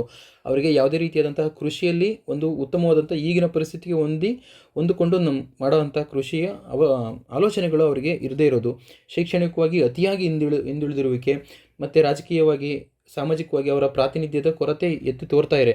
ಇಂತಹ ಗುಂಪುಗಳನ್ನು ಪರಿಗಣಿಸಿ ಇದನ್ನು ಬುಡಕಟ್ಟು ಗುಂಪುಗಳು ಅಥವಾ ಅನುಸೂಚಿತ ಪಂಗಡಗಳು ಅನ್ನೋದನ್ನು ಈ ಟ್ರೈಬಲ್ಗೆ ಲಿಸ್ಟ್ಗೆ ಸೇರಿಸುವಂಥದ್ದು. ಇವರ ಒಟ್ಟು ಶಿಕ್ಷಣದನ್ನು ನೋಡೋದಾದರೆ ದೇಶದಲ್ಲಿ ಅವರ ಒಟ್ಟು ಶಿಕ್ಷಣದ ಕ್ರಮ ಏನಿದೆ ಪರ್ಸೆಂಟೇಜ್, ಇದು ಕೇವಲ 59% ಮಾತ್ರನೇ ಶಿಕ್ಷಣವನ್ನು ಹೊಂದಿರತಕ್ಕಂಥದ್ದು. ನಾವು ಭಾರತದ ಸರಾಸರಿಯ ಸಾಕ್ಷರತಾ ಪ್ರಮಾಣವನ್ನು ನೋಡಿದರೆ 2011ನೇ ಇಸ್ವಿಯ ಪ್ರಕಾರ ಅದು 74% ದೇಶದ ಒಂದು ಸರಾಸರಿಯಾದಂಥ ಸಾಕ್ಷರತಾ ಪ್ರಮಾಣ. ನಾವು ಪರ್ಟಿಕ್ಯುಲರಾಗಿ STನೇ ನೋಡೋದಾದರೆ ಅದು 59% ಮಾತ್ರನೇ ಇವರು ಲಿಟ್ರಸಿ ರೇಟ್ನ ಹೊಂದಿರುವಂಥದ್ದು. ಅದರಲ್ಲಿ ಮಹಿಳೆಯರ ಪ್ರಮಾಣ ಎಷ್ಟಿದೆ ಅಂತಂದರೆ ಕೇವಲ 49%ನಷ್ಟು ಮಾತ್ರನೇ ಈ ಸಮುದಾಯದ ಮಹಿಳೆಯರ ಸಾಕ್ಷರತಾ ಪ್ರಮಾಣ ಇರೋವಂಥದ್ದು. ಇವರಲ್ಲಿ ಸೆಕ್ಸ್ ರೇಷಿಯೋ, ಲಿಂಗ ಅನುಪಾತವನ್ನು ನಾವು ಗಮನಿಸೋದಾದರೆ ರಾಷ್ಟ್ರೀಯ ಸರಾಸರಿ ನ್ಯಾಷನಲ್ ಆ್ಯಾವ್ರೇಜಲ್ಲಿ ಇದು 940 ಇರೋವಂಥದ್ದು. ಇದು ಪ್ರತಿ 1000 ಪುರುಷನಿಗೆ 940ರಷ್ಟು ಮಹಿಳೆ ಇರೋವಂಥದ್ದು ಭಾರತದ ಸರಾಸರಿ ಪ್ರಮಾಣ. ಅದನ್ನು ನಾವು ST ಪಂಗಡದಲ್ಲಿ ನೋಡೋದಾದರೆ, ಇವರ ಸಮುದಾಯದಲ್ಲಿ ನೋಡೋದಾದರೆ ಇದು ಹೆಚ್ಚಾಗಿದೆ. 990 ಹೆಂಗಸರು ಪ್ರತಿ 1000 ಗಂಡಸರಿಗೆ ಇರುವಂತಹ ಸಂಖ್ಯೆ.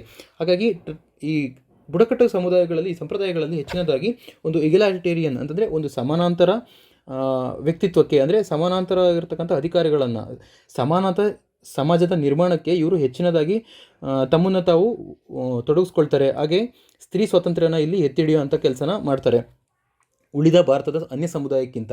ನಾವೀಗ ಉದಾಹರಣೆಗೆ ಈಗ ದ್ರೌಪದಿ ಮುರ್ಮುರವರು ಬಂದಿರತಕ್ಕಂಥ ಸಂತಾಲ್ ಅವರ ಸಮುದಾಯ ಏನಿದೆ ಈ ಬುಡಕಟ್ಟು, ಇದರಲ್ಲಿ ಮಹಿಳೆಗೆ ಹೆಚ್ಚಿನದಾದಂತಹ ಒಂದು ಸ್ವಾತಂತ್ರ್ಯ ಇದೆ. ಆಕೆ 2ನೇ ಮದುವೆ ಆಗೋದಕ್ಕೂ ಅವಕಾಶ ಇದೆ, ಮತ್ತು ಮರು ವಿವಾಹ ಆಗೋದಕ್ಕೆ ಅವಕಾಶ ಇದೆ, ವಿಧವಾ ವಿವಾಹಕ್ಕೆ, ಈ ಥರದಕ್ಕೆ ಎಲ್ಲದಕ್ಕೂ ಹೆಚ್ಚಿನದಾಗಿ ಅವಕಾಶಗಳನ್ನು ಕೊಟ್ಟಿದ್ದಾರೆ. ಹಾಗೆ ಮಹಿಳೆಯರು ಶಿಕ್ಷಣವನ್ನು ಪಡೆಯೋದಕ್ಕೂ ಕೂಡ ಈ ಬುಡಕಟ್ಟು, ಈ ಸಂತಾಲ್ ಟ್ರೈಬ್ಸ್ ಏನಿದೆ ಇವರು ಹೆಚ್ಚಿನದಾಗಿ ಪ್ರಮೋಟ್ ಮಾಡ್ತಾರೆ. ಈ ಎಲ್ಲ ಹಿನ್ನೆಲೆಯಿಂದಲೇ ಈ ಮುರ್ಮುರವರು ಇಷ್ಟು ಎತ್ತರದ ಸ್ಥಾನಕ್ಕೆ ಬರೋದಕ್ಕೆ ಕಾರಣ ಆಗಿರ್ಬೋದು. ಮತ್ತು ನಾವು ಬೇರೆ ರಾಜ್ಯಗಳಲ್ಲಿ ದೆಹಲಿ, ಪಂಜಾಬ್, ಹರಿಯಾಣ ಈ 3 ರಾಜ್ಯಗಳನ್ನು ಹೊರತುಪಡಿಸಿದರೆ ಇನ್ನೆಲ್ಲ ಭಾಗದಲ್ಲೂ, ದೇಶದ ಎಲ್ಲ ಭಾಗ, ಯೂನಿಯನ್ ಟೆರಿಟರಿಗಳು, ಲಕ್ಷದ್ವೀಪ, ಅಂಡಮಾನ್ ನಿಕೋಬಾರ್, ಕಾಶ್ಮೀರ್, ಲಡಾಖ್ ಎಲ್ಲ ಕಡೆಯೂ ಕೂಡ ST ಸಮುದಾಯವನ್ನು ನಾವು ನೋಡ್ಬೋದಾಗಿದೆ. ಈ ದೆಹಲಿ, ಪಂಜಾಬ್, ಹರಿಯಾಣವನ್ನು 3 ರಾಜ್ಯಗಳನ್ನು ಹೊರತುಪಡಿಸಿದರೆ ಎಲ್ಲ ಭಾಗದಲ್ಲೂ ನಮಗೆ ST ನೋಡೋದಕ್ಕೆ ಸಿಗುತ್ತೆ. ಸಂವಿಧಾನದ ಪ್ರಕಾರವಾಗಿ ಇವರಿಗೆ ಇರ್ತಕ್ಕಂತಹ ಯಾವೆಲ್ಲ ಸವಲತ್ತುಗಳನ್ನು ಕೊಟ್ಟಿದ್ದಾರೆ ನಾವು ನೋಡೋದಾದರೆ ಆರ್ಟಿಕಲ್ 15 ಕೆಳಗಡೆ ಅವರ ಶಿಕ್ಷಣಕ್ಕೆ ಮಹತ್ವವನ್ನು ಕೊಟ್ಟಿದ್ದಾರೆ. ಅವರ ಶಿಕ್ಷಣದಲ್ಲಿ ಮೀಸಲಾತಿಯನ್ನು ಕಲ್ಪಿಸ್ಕೊಡೋವಂಥದ್ದಾಗಿದೆ. ಹಾಗೆ 16/4 ಅವರಿಗೆ ಉದ್ಯೋಗದಲ್ಲಿ ಮೀಸಲಾತಿಯನ್ನು ಕಲ್ಪಿಸ್ಕೊಡೋವಂಥದ್ದು. ಆರ್ಟಿಕಲ್ 29ರಲ್ಲಿ ಅವರ ಸಂಸ್ಕೃತಿ ಮತ್ತು ಶೈಕ್ಷಣಿಕ ಸಂಸ್ಥೆಗಳನ್ನು ರಕ್ಷಣೆ ಮಾಡುವಂಥದ್ದಾಗಿದೆ. ಆರ್ಟಿಕಲ್ 164 ಕೆಳಗೆ ಅದಕ್ಕೆ ಸಪ್ರೇಟಾಗಿ ಈ ಬುಡಕಟ್ಟು ಜನಾಂಗಗಳ ಅಭಿವೃದ್ಧಿಗೋಸ್ಕರ ಒಂದು ಸಚಿವಾಲಯನ ತೆರೆದು ಅವರ ಅಭಿವೃದ್ಧಿಗೆ ನೀವು ಕೆಲಸ ಮಾಡೋದಕ್ಕೆ ಸಂವಿಧಾನ ನಮಗೆ ಅವಕಾಶ ಮಾಡಿಕೊಡುತ್ತೆ. ಈ ರೀತಿಯಾದಂತಹ ಬುಡಕಟ್ಟು ಕಲ್ಯಾಣಕ್ಕೆ ಪ್ರತ್ಯೇಕ ಮಂತ್ರಾಲಯವನ್ನು ಹೊಂದಿರತಕ್ಕಂತಹ ರಾಜ್ಯಗಳು ಈಗಾಗಲೇ ಮಧ್ಯಪ್ರದೇಶ, ಛತ್ತೀಸ್ಗಢ ಇರ್ಬೋದು, ಒರಿಸ್ಸಾ, ಜಾರ್ಖಂಡ್ಗಳಲ್ಲಿ ನಾವು ನೋಡ್ತೀವಿ. ಹಾಗೆ ಆರ್ಟಿಕಲ್ 320, 330, 332, 334ಗಳಲ್ಲಿ ಸಂಸತ್ತು ಹಾಗೆ ರಾಜ್ಯ ಶಾಸನ ಸಭೆಗಳಲ್ಲಿ ಈ ST ಮೀಸಲಾತಿಯನ್ನು ಕಲ್ಪಿಸ್ಕೊಟ್ಟಿದೆ. ಹಾಗೆ 338A ಒಂದು ಸಪ್ರೇಟಾಗಿ ST ನ್ಯಾಷನಲ್ ಕಮಿಷನ್ನೇ ರಚನೆಯಾಗಿರುವಂಥದ್ದು, ರಾಷ್ಟ್ರೀಯ ಬುಡಕಟ್ಟು ಆಯೋಗನೇ ರಚನೆಯಾಗಿ ಇದು ದೇಶದಲ್ಲಿರ್ತಕ್ಕಂಥ ಬುಡಕಟ್ಟು ಜನರ ಸಮಸ್ಯೆಗಳು ಅವನ್ನು ಪರಿಗಣಿಸುವಂಥದ್ದು, ಅವರಿಗಾಗುವಂಥ ಅನ್ಯಾಯಗಳ ಮೇಲೆ ನಿಗಾ ವಹಿಸೋದು, ಅವರಿಗಾಗಿರ್ತಕ್ಕಂಥ ಯಾವುದಾದ್ರೂ ಪ್ರಕರಣಗಳಿಗೆ ಸಂಬಂಧಪಟ್ಟಾಗ ಅದರ ಪರ ವಕೀಲಿಕೆಯನ್ನು ನಡೆಸೋವಂಥದ್ದು, ಅವರ ಪರವಾಗಿ ಧ್ವನಿ ಎತ್ತುವಂಥದ್ದು ಎಲ್ಲದನ್ನು ಕೂಡ ಈ ನ್ಯಾಷನಲ್ ಕಮಿಷನ್ ಟ್ರೈಬ್ಸ್ ಕಮಿಷನ್ ಏನಿದೆ ಇದು ಮಾಡುವಂಥದ್ದು. ಇದಕ್ಕೆ ಸಂವಿಧಾನದಲ್ಲಿ 338A ಇದಕ್ಕೆ ಪ್ರಾವಧಾನವನ್ನು ಕಲ್ಪಿಸಿಕೊಡಲಾಗಿದೆ. ಹಾಗೆ ಸಂವಿಧಾನದ ಶೆಡ್ಯೂಲ್ 5 ಮತ್ತು 6 ಅನುಸೂಚಿತ 5 ಮತ್ತು 6 ಇದು ಪ್ರತ್ಯೇಕವಾಗಿ ಈ ಸಮುದಾಯಗಳ, ಈ ಬುಡಕಟ್ಟು ಸಮುದಾಯಗಳ ಪ್ರದೇಶಗಳ ಮೇಲೆ ಆಡಳಿತದ ಬಗ್ಗೆ ಇದನ್ನು ಗಮನ ಹರಿಸುತ್ತೆ. ಇದನ್ನು ಪ್ರಮುಖವಾಗಿ ಗೋಪಿನಾಥ್ ಬರ್ಡೋಲಿ ಅವರ ಒಂದು ಕಾಳಜಿ ಮೇರೆಗೆ, ಅಂದರೆ ಗೋಪಿನಾಥ್ ಬರ್ಡೋಲಿ ಅವರು ಅಸ್ಸಾಂನ ಪ್ರಥಮ ಮುಖ್ಯಮಂತ್ರಿಯಾಗಿದ್ದಂಥವರು, ಅವರಿಗೆ ಈ ಬುಡಕಟ್ಟು ಜನಾಂಗದ ಮೇಲೆ ವಿಶೇಷವಾದಂಥ ಒಲವಿತ್ತು. ಅವರ ಕಲ್ಯಾಣ ಅಭಿವೃದ್ಧಿಗೆ ಹೆಚ್ಚಿನದಾಗಿ ಇವರು ಮಹತ್ವವನ್ನು ಕೊಟ್ಟಿದ್ದರು. ಇವರು ಕೂಡ ಸ್ವತಂತ್ರ ಹೋರಾಟದಲ್ಲಿ ಭಾಗವಹಿಸಿದರು. ಹಾಗೆ ಸಂವಿಧಾನದ ಕರಡು ಸಮಿತಿಯಲ್ಲೂ ಕೂಡ ಇವರು ಇದ್ದರು. ಅಂಥ ಸಂದರ್ಭದಲ್ಲಿ ಈ ಬುಡಕಟ್ಟು ಜನಾಂಗಗಳ ಹಕ್ಕುಗಳನ್ನು ರಕ್ಷಣೆ ಮಾಡೋದಕ್ಕೋಸ್ಕರನೇ ನೀವು ಪ್ರತ್ಯೇಕವಾಗಿ ಶೆಡ್ಯೂಲ್ 5, 6ಗಳನ್ನು ನೀವು ತೆರಲೇಬೇಕು ಅಂತೇಳಿ ಅವರ ಒತ್ತಾಯದ ಮೇರೆಗೆ ಸಂವಿಧಾನದಲ್ಲಿ ಈ 5 ಮತ್ತು 6 ನಾವು ಸೇರಿಸಿರುವಂಥದ್ದು. ಈಗ ಸಾಮಾನ್ಯವಾಗಿ ಇರ್ತಕ್ಕಂಥ ಈ ಬುಡಕಟ್ಟು ಜನಾಂಗಗಳಿಗಿರ್ತಕ್ಕಂಥ ಸವಾಲುಗಳೇನು ಅಂತಂದರೆ, ಪ್ರಮುಖವಾಗಿ ಇವರಿಗೆ ಲ್ಯಾಂಡ್ ರೈಟ್ಸ್, ಅವರು ಉಳುಮೆ ಮಾಡುವಂಥ ಜಮೀನು ಇರ್ಬೋದು, ಅವರು ಹೆಚ್ಚಾಗಿ ಕಾಡಿನ ಉತ್ಪನ್ನಗಳು ಅಥವಾ ಕಾಡಿಗೆ ಇವರು ಹೊಂದಿಕೊಂಡು ಜೀವನ ಮಾಡುವಂಥವ್ರು. ಕಾಡಿನ ಅಂಚಿನಲ್ಲಿರ್ತಕ್ಕಂಥ ಜಮೀನುಗಳಲ್ಲಿ ಇವರು ಕೃಷಿಯನ್ನು ನಡೆಸ್ತಾರೆ. ನಾವು ಈಶಾನ್ಯ ಭಾರತದಲ್ಲಿ ನೋಡಿದ್ದೀವಿ ಜೂಮ್ ಕಲ್ಟಿವೇಷನ್ ಅಂತ ಮಾಡ್ತಾ, ಅಂದರೆ ವರ್ಗಾವಣೆ ಕೃಷಿ. ಒಂದು ಭೂಮಿಯನ್ನು ಇವರು ಕೃಷಿ ಮಾಡಬೇಕು ಅಂತಂದರೆ ಅಲ್ಲಿರ್ತಕ್ಕಂಥ ಮರಗಿಡಗಳನ್ನೆಲ್ಲ ಸುಟ್ಟಾಕಿ ಕಡ್ದಾಕಿ ಅಲ್ಲಿ ಕೃಷಿ ಮಾಡ್ತಾರೆ. ಅದಾದ ನಂತರ ಮತ್ತೆ ಆ ಜಾಗನ ಬದಲಾಯಿಸಿ ಇನ್ನೊಂದು ಜಾಗಕ್ಕೆ ಹೋಗ್ತಾ ಇರ್ತಾರೆ. ಈ ರೀತಿಯಾಗಿ ವಲಸೆ ರೀತಿಯಾಗಿ ಇವರು ಕೃಷಿಯನ್ನು ಮಾಡೋದ್ರಿಂದ ಇವರಿಗೆ ನಿರ್ದಿಷ್ಟವಾಗಿ ಒಂದೇ ಕಡೆ ನೆಲೆ ನಿಲ್ಲುವಂತಹ ಚಾನ್ಸಸ್ಗಳು ಏನಿದ್ದಾವೆ ಅವು ಕಡಿಮೆ ಇದ್ದಾವೆ. ಹಾಗಾಗಿ ಲ್ಯಾಂಡ್ ರೈಟ್ಸ್ಗಳಿಗೆ ಇವರಿಗೆ ಸಿಗ್ತಾ ಇಲ್ಲ. ಇದಕ್ಕಾಗಿ ಇನ್ನೊಂದು ಹೊಸ ಕಾನೂನನ್ನು ಸರ್ಕಾರ ರಚನೆ ಮಾಡ್ತು, ಫಾರೆಸ್ಟ್ ರೈಟ್ ಆ್ಯಕ್ಟ್ 2006 ಅಂತ. ಇದರಲ್ಲಿ ಅರಣ್ಯವಾಸಿಗಳು ಮತ್ತು ಬುಡಕಟ್ಟು ಜನಾಂಗಗಳ ಹಕ್ಕುಗಳ ರಕ್ಷಣೆಗೋಸ್ಕರ, ಅವರ ಭೂಮಿಗೆ ಹಕ್ಕುಗಳನ್ನು ಕೊಡೋದಕ್ಕೋಸ್ಕರ, ಅವರಿಗೆ ಶಿಕ್ಷಣ ಇಂಥದ್ದು ಎಲ್ಲದರಲ್ಲೂ ಕೂಡ ಮಾನ್ಯತೆಯನ್ನು ಕೊಡುವಂತಹ ಒಂದು ಫಾರೆಸ್ಟ್ ರೈಟ್ ಆ್ಯಕ್ಟ್ಸ್, ಅರಣ್ಯ ಸಂಬಂಧ ಪಡುವಂಥದ್ದು ಅರಣ್ಯ ಹಕ್ಕುಗಳ ಕಾಯ್ದೆಯನ್ನು ಜಾರಿಗೆ ತರುತ್ತೆ. ಆದರೆ ಈ ಕಾಯ್ದೆಯಲ್ಲಿ ಅವ್ರಿಗೆ ಗ್ರಾಮ ಸಭೆಯನ್ನು ಮಾಡೋದಕ್ಕೆ ಅವಕಾಶ ಕೊಡುತ್ತೆ. ಗ್ರಾಮ ಸಭೆಯಲ್ಲಿ ಏನು ಅಂತಂದರೆ, ಕಾಡಿನ ಜಾಗವನ್ನು ಅನ್ಯತರ ಉದ್ದೇಶಕ್ಕೆ ಯಾವುದಾದ್ರು ವಾಣಿಜ್ಯಾತ್ಮಕ ಚಟುವಟಿಕೆಗೆ ಬಳಸಬೇಕು ಅನ್ನೋದಾದರೆ ಸರ್ಕಾರಕ್ಕೆ ಇತ್ತು ಆ ಉದ್ದೇಶ ಅಂತಂದರೆ, ಅದು ಮೊದಲು ಆ ಭಾಗದ ಆ ಗ್ರಾಮ ಸಭೆಯನ್ನು, ಕಾಡು ಜನದ ಗ್ರಾಮ ಸಭೆಯಲ್ಲಿ ಇದನ್ನು ಚರ್ಚೆಗೊಳಿಸ್ಪಡಿಸಬೇಕಾಗುತ್ತೆ. ಅವರು ಎಸ್ ಅಂತಂದರೆ ಮಾತ್ರನೇ ಸರ್ಕಾರ ಯೋಜನೆಯನ್ನು ಅನುಷ್ಠಾನ ತರಬೇಕಾಗುತ್ತೆ. ಅವರು ಬೇಡ ಅಂತಂದರೆ ಆ ಯೋಜನೆಯನ್ನು ನಿಲ್ಲಿಸಬೇಕಾಗುತ್ತೆ. ಈ ಥರದ ಎಲ್ಲ ಪ್ರಾವಧಾನ್ಯಗಳು ಈ ಫಾರೆಸ್ಟ್ ರೈಟ್ ಆ್ಯಕ್ಟ್ಗಳಿಗೆ ಕೊಡಲಾಗಿತ್ತು. ಆದರೆ ಅದು ಇತ್ತೀಚೆಗೆ ಡೈಲ್ಯೂಟ್ ಆಗ್ತಾ ಇದೆ. ಹೊಸ ಸರ್ಕಾರ ರಚನೆ ಆದ ನಂತರ 2014 ರಚನೆ ಆದ ನಂತರ ಹೆಚ್ಚಾಗಿ ಮೈನಿಂಗ್ಗಳಿಗೆ, ಪ್ರೈವೇಟೈಸೇಷನ್ನ ಅವರಿಗೆ ಹೆಚ್ಚಿನದಾಗಿ ಅವ್ರಿಗೆ ಸಹಕಾರ ಸಿಗ್ತಾ ಇರೋದೇನೆಂದರೆ ಪ್ರೈವೇಟ್ ಕಂಪನಿಗಳಿಗೆ, ಮೈನಿಂಗ್ ಕಂಪ್ನಿಗಳಿಗೆ, ಕೋಲ್ ಈ ಥರದ ಕಂಪ್ನಿಗಳಿಗೆ ಸಿಗ್ತಾ ಇರೋದ್ರಿಂದ ಈ ಟ್ರೈಬಲ್ ಎಲ್ಲೆಲ್ಲಿ ಇರ್ತಾರೆ ಇವರು ಜಾಗಗಳು ಕಾಡಿನಲ್ಲೇ ಇರೋದ್ರಿಂದ ಆ ಕಾಡಿನ ರಿಸೋರ್ಸ್ ಸಂಪನ್ಮೂಲಗಳನ್ನು ಸರ್ಕಾರ ಪಡೆಯೋದಕ್ಕೋಸ್ಕರ ಈ ಕಾನೂನನ್ನು ಅದು ದುರ್ಬಲಗೊಳಿಸ್ತಾ ಇದೆ ಅನ್ನೋದನ್ನು ಹಲವಾರು ಸುಪ್ರೀಂ ಕೋರ್ಟ್ನ 2012, 13, 18 ಇಸ್ವಿಗಳಲ್ಲಿ ನಡೆದಿರ್ತಕ್ಕಂಥ ವಿಚಾರಣೆಗಳಲ್ಲಿ ನಾವು ಗಮನಿಸ್ತಾ ಬಂದಿದ್ದೀವಿ. ಹಾಗೆ ಈ ಫಾರೆಸ್ಟ್ ರೈಟ್ ಆ್ಯಕ್ಟ್ಗಳಲ್ಲಿ ಇತ್ತೀಚಿನ ಎನ್ವಿರಾನ್ಮೆಂಟಲ್ ಪ್ರೊಟೆಕ್ಷನ್ ಆ್ಯಕ್ಟ್ ಇರ್ಬೋದು ಮತ್ತು ಫಾರೆಸ್ಟ್ ಕನ್ಸರ್ವೇಷನ್ ಆ್ಯಕ್ಟ್ 1980 ಇರ್ತಕ್ಕಂತಹ ಕಾಯ್ದೆಗೆ ಸರ್ಕಾರ ತಿದ್ದುಪಡಿ ತಂದು ಈ ಗ್ರಾಮ ಸಭೆಯ ಅಧಿಕಾರವನ್ನು ಮೊಟಕುಗೊಳಿಸುವಂಥ ಎಲ್ಲ ಪ್ರಯತ್ನಗಳನ್ನು ನಾವು ಕಳೆದ ವಿಡಿಯೋಗಳಲ್ಲಿ ನೋಡಿದ್ದೀವಿ. ಅದು ಕಳೆದ ತಿಂಗಳು ಸರ್ಕಾರ ಅದನ್ನು ಪ್ರಸ್ತಾವನೆಯನ್ನು ಇಟ್ಟಿದೆ ಸಾರ್ವಜನಿಕ ವಲಯಕ್ಕೆ. ಈ ರೀತಿಯಾಗಿ ಗ್ರಾಮ ಸಭೆಗಳ ಅಧಿಕಾರವನ್ನು ಮೊಟಕುಗೊಳಿಸುವಂಥ ಎಲ್ಲ ಪ್ರಸ್ತಾವನೆಗಳನ್ನು ಅದು ಚರ್ಚೆಗೆ ಇಟ್ಟಿದೆ. ಈಗ ಈ ರೀತಿಯಾದಂತಹ ತಿದ್ದುಪಡಿಗಳಿಂದ ಇವರ ಹಕ್ಕುಗಳು ಮೊಟಕಾಗ್ತಾ ಇದ್ದಾವೆ. ಹಾಗೆ ಸೋಷಿಯೋ ಎಕನಾಮಿಕ್ ಕಂಡೀಷನ್ಸ್, ಇವರು ಕಾಡಿನ ಅಂಚಿನಲ್ಲಿ ಇರೋದ್ರಿಂದ ಇವರಿಗೆ ಯಾವುದೇ ರೀತಿಯಾದಂತಹ ಮುಖ್ಯ ಸಮಾಜದ ಏನು ಇರ್ತಕ್ಕಂತಹ ವ್ಯವಸ್ಥೆ ಇವರಿಗೆ ತಲುಪದೇ ಇರುವಂಥದ್ದು ಕಾಣ್ತಾ ಇದ್ದೀವಿ. ಹೆಚ್ಚಿನದಾಗಿ ಮಹಿಳೆಯರಲ್ಲಿ ಅನಿಮಿಯಾ ಇರುತ್ತೆ ಮತ್ತು ಅವರು ಅಪೌಷ್ಟಿಕತೆಯಿಂದ ಬಳಲ್ತಾ ಇರ್ತಾರೆ. ಆ ಮಕ್ಕಳುಗಳು ಸ್ಟಂಟಿಂಗ್ ಮತ್ತು ಈ ಥರದ ಸಮಸ್ಯೆಗಳು ಏನಿರ್ತವೆ, ಈ ಮಕ್ಕಳು ಶಿಕ್ಷಣ, ಆರೋಗ್ಯ ಎಲ್ಲದರಲ್ಲೂ ಕೂಡ ಇವರು ಕೊರತೆಯನ್ನು ಅನುಭವಿಸ್ತಾ ಇದ್ದಾರೆ. ಭಾರತದಲ್ಲಿ ನಾವು ಜಾತಿ ಆಧಾರಿತವಾಗಿ ನಾವು ನೋಡೋದಾದರೆ ಹೆಚ್ಚಿನ ಜೀವಿತಾವಧಿಯನ್ನು ಹೊಂದಿರತಕ್ಕಂಥವರು ಉನ್ನತ ವರ್ಗಗಳ ಯಾರಿದ್ದಾರೆ ಅವರಿಗೆ ಹೆಚ್ಚಿನ ಜೀವಿತಾವಧಿ ಇದೆ. ಯಾಕೆಂತಂದರೆ ಅವರಿಗೆ ಒಳ್ಳೆಯ ಆರೋಗ್ಯ ಸಿಗೋವಂಥದ್ದು ಅಥವಾ ಒಳ್ಳೆಯ ಪೌಷ್ಟಿಕ ಆಹಾರಗಳನ್ನು ಪಡೆಯೋಕ್ಕೆ ಅವರಿಗೆ ಸಾಮರ್ಥ್ಯ ಇರುತ್ತೆ. ಮುಖ್ಯದ ವಾಹಿನಿಯಲ್ಲಿ, ಸಮಾಜದ ಮುಖ್ಯವಾಹಿನಿಯಲ್ಲಿ ಅವರು ಬದುಕ್ತಾ ಇರೋದ್ರಿಂದ ಅವ್ರಿಗೆ ಯಾವುದೇ ರೀತಿಯಾದಂಥ ಸಮಸ್ಯೆ ಬಂದ ತಕ್ಷಣ ಅದಕ್ಕೆ ಪರಿಹಾರ ಕಂಡುಕೊಳ್ಳೋದಕ್ಕೆ ಅವ್ರ ಹತ್ರ ಹಲವಾರು ಮಾರ್ಗಗಳು ಇರುತ್ತೆ. ಅದೇ ರೀತಿಯಾಗಿ ನೆಕ್ಸ್ಟು OBCಯಲ್ಲಿ ಅವರ ಜೀವಿತಾವಧಿ ಸಂಖ್ಯೆ ಕಡಿಮೆ ಇರುತ್ತೆ, ಅವರ ವರ್ಷ ಕಡಿಮೆ ಇರುತ್ತೆ. ಅದಾದ ನಂತರ SCನಲ್ಲಿ ಪುರುಷ ಮತ್ತು ಮಹಿಳೆಯರಲ್ಲಿ, ಅದರಲ್ಲೂ ಪುರುಷನಿಗೆ ಹೆಚ್ಚಿನದಾಗಿ ಜೀವಿತಾವಧಿ ಕಡಿಮೆ ಇರುತ್ತೆ. ಸೊ ನಾವೀಗ ಆ್ಯಾವ್ರೇಜಾಗಿ ತಗೊಂಡ್ರೆ 70 ವರ್ಷ ಭಾರತದ ಸರಾಸರಿ ವರ್ಷ ಅಂತಂದರೆ ನಾವು ಅದೇ ಎಸ್ ಸಿಗೆ ಬಂದಾಗ ಅದು 65 ವರ್ಷ ಆಗುತ್ತೆ. ಹಾಗೆ ಎಸ್ ಟಿ ಸಮುದಾಯಕ್ಕೆ ಬಂದಾಗ ಪುರುಷ ಮತ್ತು ಮಹಿಳೆಯರು ಈ ಪುರುಷ ಮಹಿಳೆಯಲ್ಲಿ ಬಂದಾಗ ಮಹಿಳೆಯ ಜೀವಿತಾವಧಿ ಪುರುಷನಿಗಿಂತ ಸ್ವಲ್ಪ ಹೆಚ್ಚಿರುತ್ತೆ. ಹಾಗಾಗಿ ಭಾರತದ ಜೀವಿತಾವಧಿ ಏನಿದೆ ಮಾನವರ ಜೀವಿತಾವಧಿ ಇದನ್ನು ನಾವು ಆ್ಯಾವ್ರೇಜಾಗಿ ಮಾತ್ರ ನೋಡ್ಬೋದಾಗುತ್ತೆ. ಆದರೆ ಅದನ್ನು ಭೇದಿಸಿ ಮತ್ತೆ ಒಳಪಂಗಡಗಳಾಗಿ ನಾವು ಅದನ್ನು ಒಕ್ಕಿ ನೋಡಿದರೆ ಜಾತಿಗನುಗುಣವಾಗಿ ನಾವು ಜೀವಿತಾವಧಿಯನ್ನು ನಮ್ಮ ದೇಶದಲ್ಲಿ ಇದೆ. ಅದನ್ನು ಇಂದಿನ ಪ್ರಜಾವಾಣಿ ಆರ್ಟಿಕಲ್ ಮತ್ತು ಹಿಂದೂ ಪೇಪರ್ಗಳಲ್ಲಿ ಎಲ್ಲವೂ ಕೂಡ ಅದು ಪಬ್ಲಿಷ್ ಆಗಿದೆ. ಹಾಗಾಗಿ ನಾವು ಜೀವಿತಾವಧಿಯನ್ನು ನಮ್ಮ ಜಾತಿಗಳು ಇಲ್ಲಿ ನಿರ್ಧರಿಸುತ್ತೆ. ಯಾಕೆ ಅಂತಂದರೆ ನಮ್ಮ ಜಾತಿಗಳು ಅಥವಾ ನಮ್ಮ ಕಸುಬುಗಳು ನಾವು ಎಲ್ಲಿ ಲೊಕೇಟ್ ಆಗಿದ್ದೀವಿ, ನಮ್ಮ ಸ್ಥಾನಮಾನ ಸಮಾಜದಲ್ಲಿ ಏನಿದೆ ಅನ್ನೋದನ್ನು ತಿಳಿಸೋದ್ರಿಂದ ಈ ಎಲ್ಲ ಅಂಶಗಳು ನಮ್ಮ ಆರೋಗ್ಯ, ಶಿಕ್ಷಣ, ರಾಜಕೀಯ ಸ್ಥಾನಮಾನ ಎಲ್ಲದರಲ್ಲೂ ಮೇಲೂ ಈ ಅಂಶಗಳು ಪ್ರಭಾವವನ್ನು ಬೀರುತ್ತೆ. ಹಾಗೆ ಕಲ್ಚರಲ್ ಪ್ರಿಸರ್ವೇಷನ್, ನಾರ್ತ್ ಈಸ್ಟಲ್ಲಿ ನಾವು ನೋಡಿರ್ಬೋದು ಇನ್ಸರ್ಜೆನ್ಸಿ ಆಗುತ್ತೆ, ಅಲ್ಲಿ ಬಂಡಾಯ ಎದ್ದೇಳ್ತಾ ಇದ್ದಾರೆ. ಯಾಕೆ ಅಂತಂದರೆ ನಮ್ಮ ಭಾಷೆ, ನಮ್ಮ ಬುಡಕಟ್ಟು ಭಾಷೆಗೆ ಬೇರೆ ಕಡೆಯಿಂದ ತೊಂದರೆ ಆಗ್ತಾ ಇದೆ. ಸರ್ಕಾರ ನಮ್ಮ ಭಾಷೆಯನ್ನು ಅಳಿಸಿ ತನ್ನದೇ ಆ ಭಾಷೆಯನ್ನು ಹೇರೋದಕ್ಕೆ ಪ್ರಯತ್ನ ಪಡ್ತಾ ಇದೆ. ನಮ್ಮ ಶಾಲೆಗಳ ಮೂಲಕ ಅದು ಸಿಲೆಬಸ್ನ ಚೇಂಜ್ ಮಾಡ್ತಾ ಇದೆ, ನಮ್ಮ ಉಡುಗೆ ತೊಡುಗೆ ತೊಂದರೆ ಮಾಡ್ತಾ ಇದೆ, ನಮ್ಮ ಆಹಾರ ಪದ್ಧತಿಗೆ, ಸಂಸ್ಕೃತಿಗೆ ತೊಂದರೆ ಮಾಡ್ತಾ ಇದೆ ಅನ್ನೋದನ್ನು ನಾವು ನಾರ್ತ್ ಈಸ್ಟ್ಗಳ ಇನ್ಸರ್ಜೆನ್ಸಿಗಳಲ್ಲಿ ನಾವು ನೋಡ್ತಾ ಇದ್ದೀವಿ. ಹಾಗೆ ಸರ್ಕಾರ ಇವರ ಉದ್ಧಾರಕ್ಕೋಸ್ಕರ, ಕಲ್ಯಾಣಾಭಿವೃದ್ಧಿ ಮಾಡೋದಕ್ಕೋಸ್ಕರ ಕೆಲವು ಯೋಜನೆಗಳನ್ನು ಪ್ರಮುಖವಾಗಿ ಇಲ್ಲಿ ಕೊಟ್ಟಿದ್ದೀನಿ. ಅದರಲ್ಲಿ ವನಬಂಧು ಯೋಜನೆ ಅಂತಿದೆ. ಇದು ಕಾಡಿನ ಬುಡಕಟ್ಟು ಅಭಿವೃದ್ಧಿಗೋಸ್ಕರ ಇರ್ತಕ್ಕಂಥವ್ರು ಅವರ ಸಮಗ್ರವಾದಂಥ ಶೈಕ್ಷಣಿಕ, ಆರ್ಥಿಕ, ಆರೋಗ್ಯ, ಉದ್ಯೋಗದಲ್ಲಿ ಎಲ್ಲ ರೀತಿಯಾದಂತಹ ಒಂದು ಸಮಗ್ರ ಯೋಜನೆ ಈ ವನಬಂಧು ಯೋಜನೆಯಾಗಿದೆ. ಇದನ್ನು ಭಾರತ ಸರ್ಕಾರ 2014ರಿಂದ ಜಾರಿಗೊಳಿಸ್ತಾ ಇದೆ. ಹಾಗೆ ಟ್ರೈಫೆಡ್ ಅನ್ನೋದೊಂದು ಇದೊಂದು ಫೆಡರೇಷನ್ ಅರಣ್ಯದ ಕಿರು ಉತ್ಪನ್ನಗಳನ್ನು ಗ್ರಾಹಕನಿಗೆ ತಲುಪಿಸುವಂತಹ ಮಧ್ಯಸ್ಥಿಕೆಗಾರನಾಗಿ ಕೆಲಸ ಮಾಡುತ್ತೆ. ಅರಣ್ಯದಿಂದ ಕಿರು ಉತ್ಪನ್ನ ಆದಂಥ ಜೇನು, ಗಿಡಮೂಲಿಕೆಗಳು, ಎಲೆಗಳು, ಈ ಥರದ್ದು ಏನೇ ಉತ್ಪನ್ನಗಳನ್ನು ಕಾಡಿನ ಜನರ ಮೂಲಕ ಸಂಗ್ರಹಿಸಿ ಇದು ರಾಷ್ಟ್ರೀಯ ಮಟ್ಟದಲ್ಲಿ, ಅಂತಾರಾಷ್ಟ್ರೀಯ ಮಾರುಕಟ್ಟೆಗೆ ಇದನ್ನು ತಲುಪಿಸುವಂಥ ಕೆಲಸನ ಈ ಟ್ರೈಫೆಡ್ ಮಾಡುತ್ತೆ. ಇದು ಮಿನಿಸ್ಟ್ರಿ ಆಫ್ ಟ್ರೈಬಲ್ ಕೆಳಗೆ ಕೆಲಸ ಮಾಡುವಂಥದ್ದು ಈ ಸಂಸ್ಥೆಯಾಗಿದೆ. ಹಾಗೆ ಮಕ್ಕಳಿಗೋಸ್ಕರ, ಬುಡಕಟ್ಟು ಮಕ್ಕಳಿಗೋಸ್ಕರ ಏಕಲವ್ಯ ಮಾದರಿ ಶಾಲೆಗಳನ್ನು ಕೇಂದ್ರ ಸರ್ಕಾರ ಎಲ್ಲ ರಾಜ್ಯಗಳಲ್ಲೂ ಆರಂಭಿಸಿದೆ. ಪ್ರಮುಖವಾಗಿ ಬುಡಕಟ್ಟು ಜನಾಂಗಗಳು ಎಲ್ಲಿ ಕಾನ್ಸಂಟ್ರೇಟ್ ಆಗಿರ್ತಾರೆ, ಎಲ್ಲಿ ಹೆಚ್ಚು ಜನ ಇರ್ತಾರೆ, ಅಲ್ಲಿ ಈ ಥರದ ಶಾಲೆಗಳನ್ನು ತೆಗೆದಿದ್ದಾರೆ. ಹಾಗೆ ಇನ್ನೊಂದು ಗೋಲ್ ಅನ್ನೋ ಒಂದು ಸ್ಕೀಮು, ಇದು ಮಿನಿಸ್ಟ್ರಿ ಆಫ್ ಟ್ರೈಬಲ್ ಅವ್ರು ಮಾಡ್ತಾ ಇರೋದು. ಅಂದರೆ ಇದು ಡಿಜಿಟಲಿ ಅವರನ್ನು ಎಂಪವರ್ ಮಾಡಬೇಕು ಅನ್ನೋದಕ್ಕೆ ಈಗ ಫೇಸ್ಬುಕ್ ಮತ್ತು ಭಾರತ ಸರ್ಕಾರ ಎರಡೂ ಸಹ ಕೈ ಜೋಡಿಸಿ ಈ ಗೋಲ್ ಅನ್ನೋದನ್ನು ಟ್ರೈಬಲ್ ಯೂತ್ಸ್ನ ಡಿಜಿಟಲಿ ಎಂಪವರ್ ಮಾಡೋ ಯೋಜನೆಯಾಗಿದೆ ಇದು. ಹಾಗೆ SHG, ಸೋಷಿಯಲ್ ಹೆಲ್ಪ್ ಗ್ರೂಪ್ಸ್, ಈ ಥರದ್ದು ಸಂಘಟನೆಗಳಿಗೆ, ಸ್ವಸಹಾಯಕ ಸಂಘಗಳಿಗೆ ಲೋನ್ಗಳನ್ನು ಕೊಡುವಂಥದ್ದು ಈ ಟ್ರೈಫೆಡ್ ಮೂಲಕ ಮತ್ತು ಬ್ಯಾಂಕ್ಗಳ ಮೂಲಕ ಕಡಿಮೆ ಬಡ್ಡಿ ದರದಲ್ಲಿ ಬಡ್ಡಿ ರಹಿತ ಸಾಲಗಳನ್ನು ಕೊಡುವಂಥದ್ದು. ಅದ್ರ ಮೂಲಕ ಅವ್ರನ್ನ ಆರ್ಥಿಕ ಸಬಲೀಕರಣ ಮಾಡೋದಕ್ಕೆ ಹೆಚ್ಚಿನ ಅವಕಾಶವನ್ನು ಈ SHG ಯೋಜನೆಯಲ್ಲಿ ಮಾಡಿಕೊಡಲಾಗುತ್ತೆ. ಹಾಗೆ ಸೆಲ್ಫ್ ಎಂಪ್ಲಾಯ್ಮೆಂಟ್ ಸ್ಕೀಮ್, ಸ್ವಯಂ ಉದ್ಯೋಗ ಹೊಂದೋದಕ್ಕೆ ಕೌಶಲ್ಯ ತರಬೇತಿ ಕೊಡುವಂಥದ್ದು. Ministry of tribals, ministry of skill development ಮತ್ತು ಮಿನಿಸ್ಟ್ರಿ ಆಫ್ ಸೋಷಿಯಲ್ ಜಸ್ಟಿಸ್, ಈ ಎಲ್ಲ 3 ಇಲಾಖೆಗಳು ಸೇರಿ ಈ ಸೋಷಿಯಲ್ ಎಂಪ್ಲಾಯ್ಮೆಂಟ್ ಸ್ಕೀಮ್ಗಳನ್ನು ಜಾರಿ ಮಾಡಿ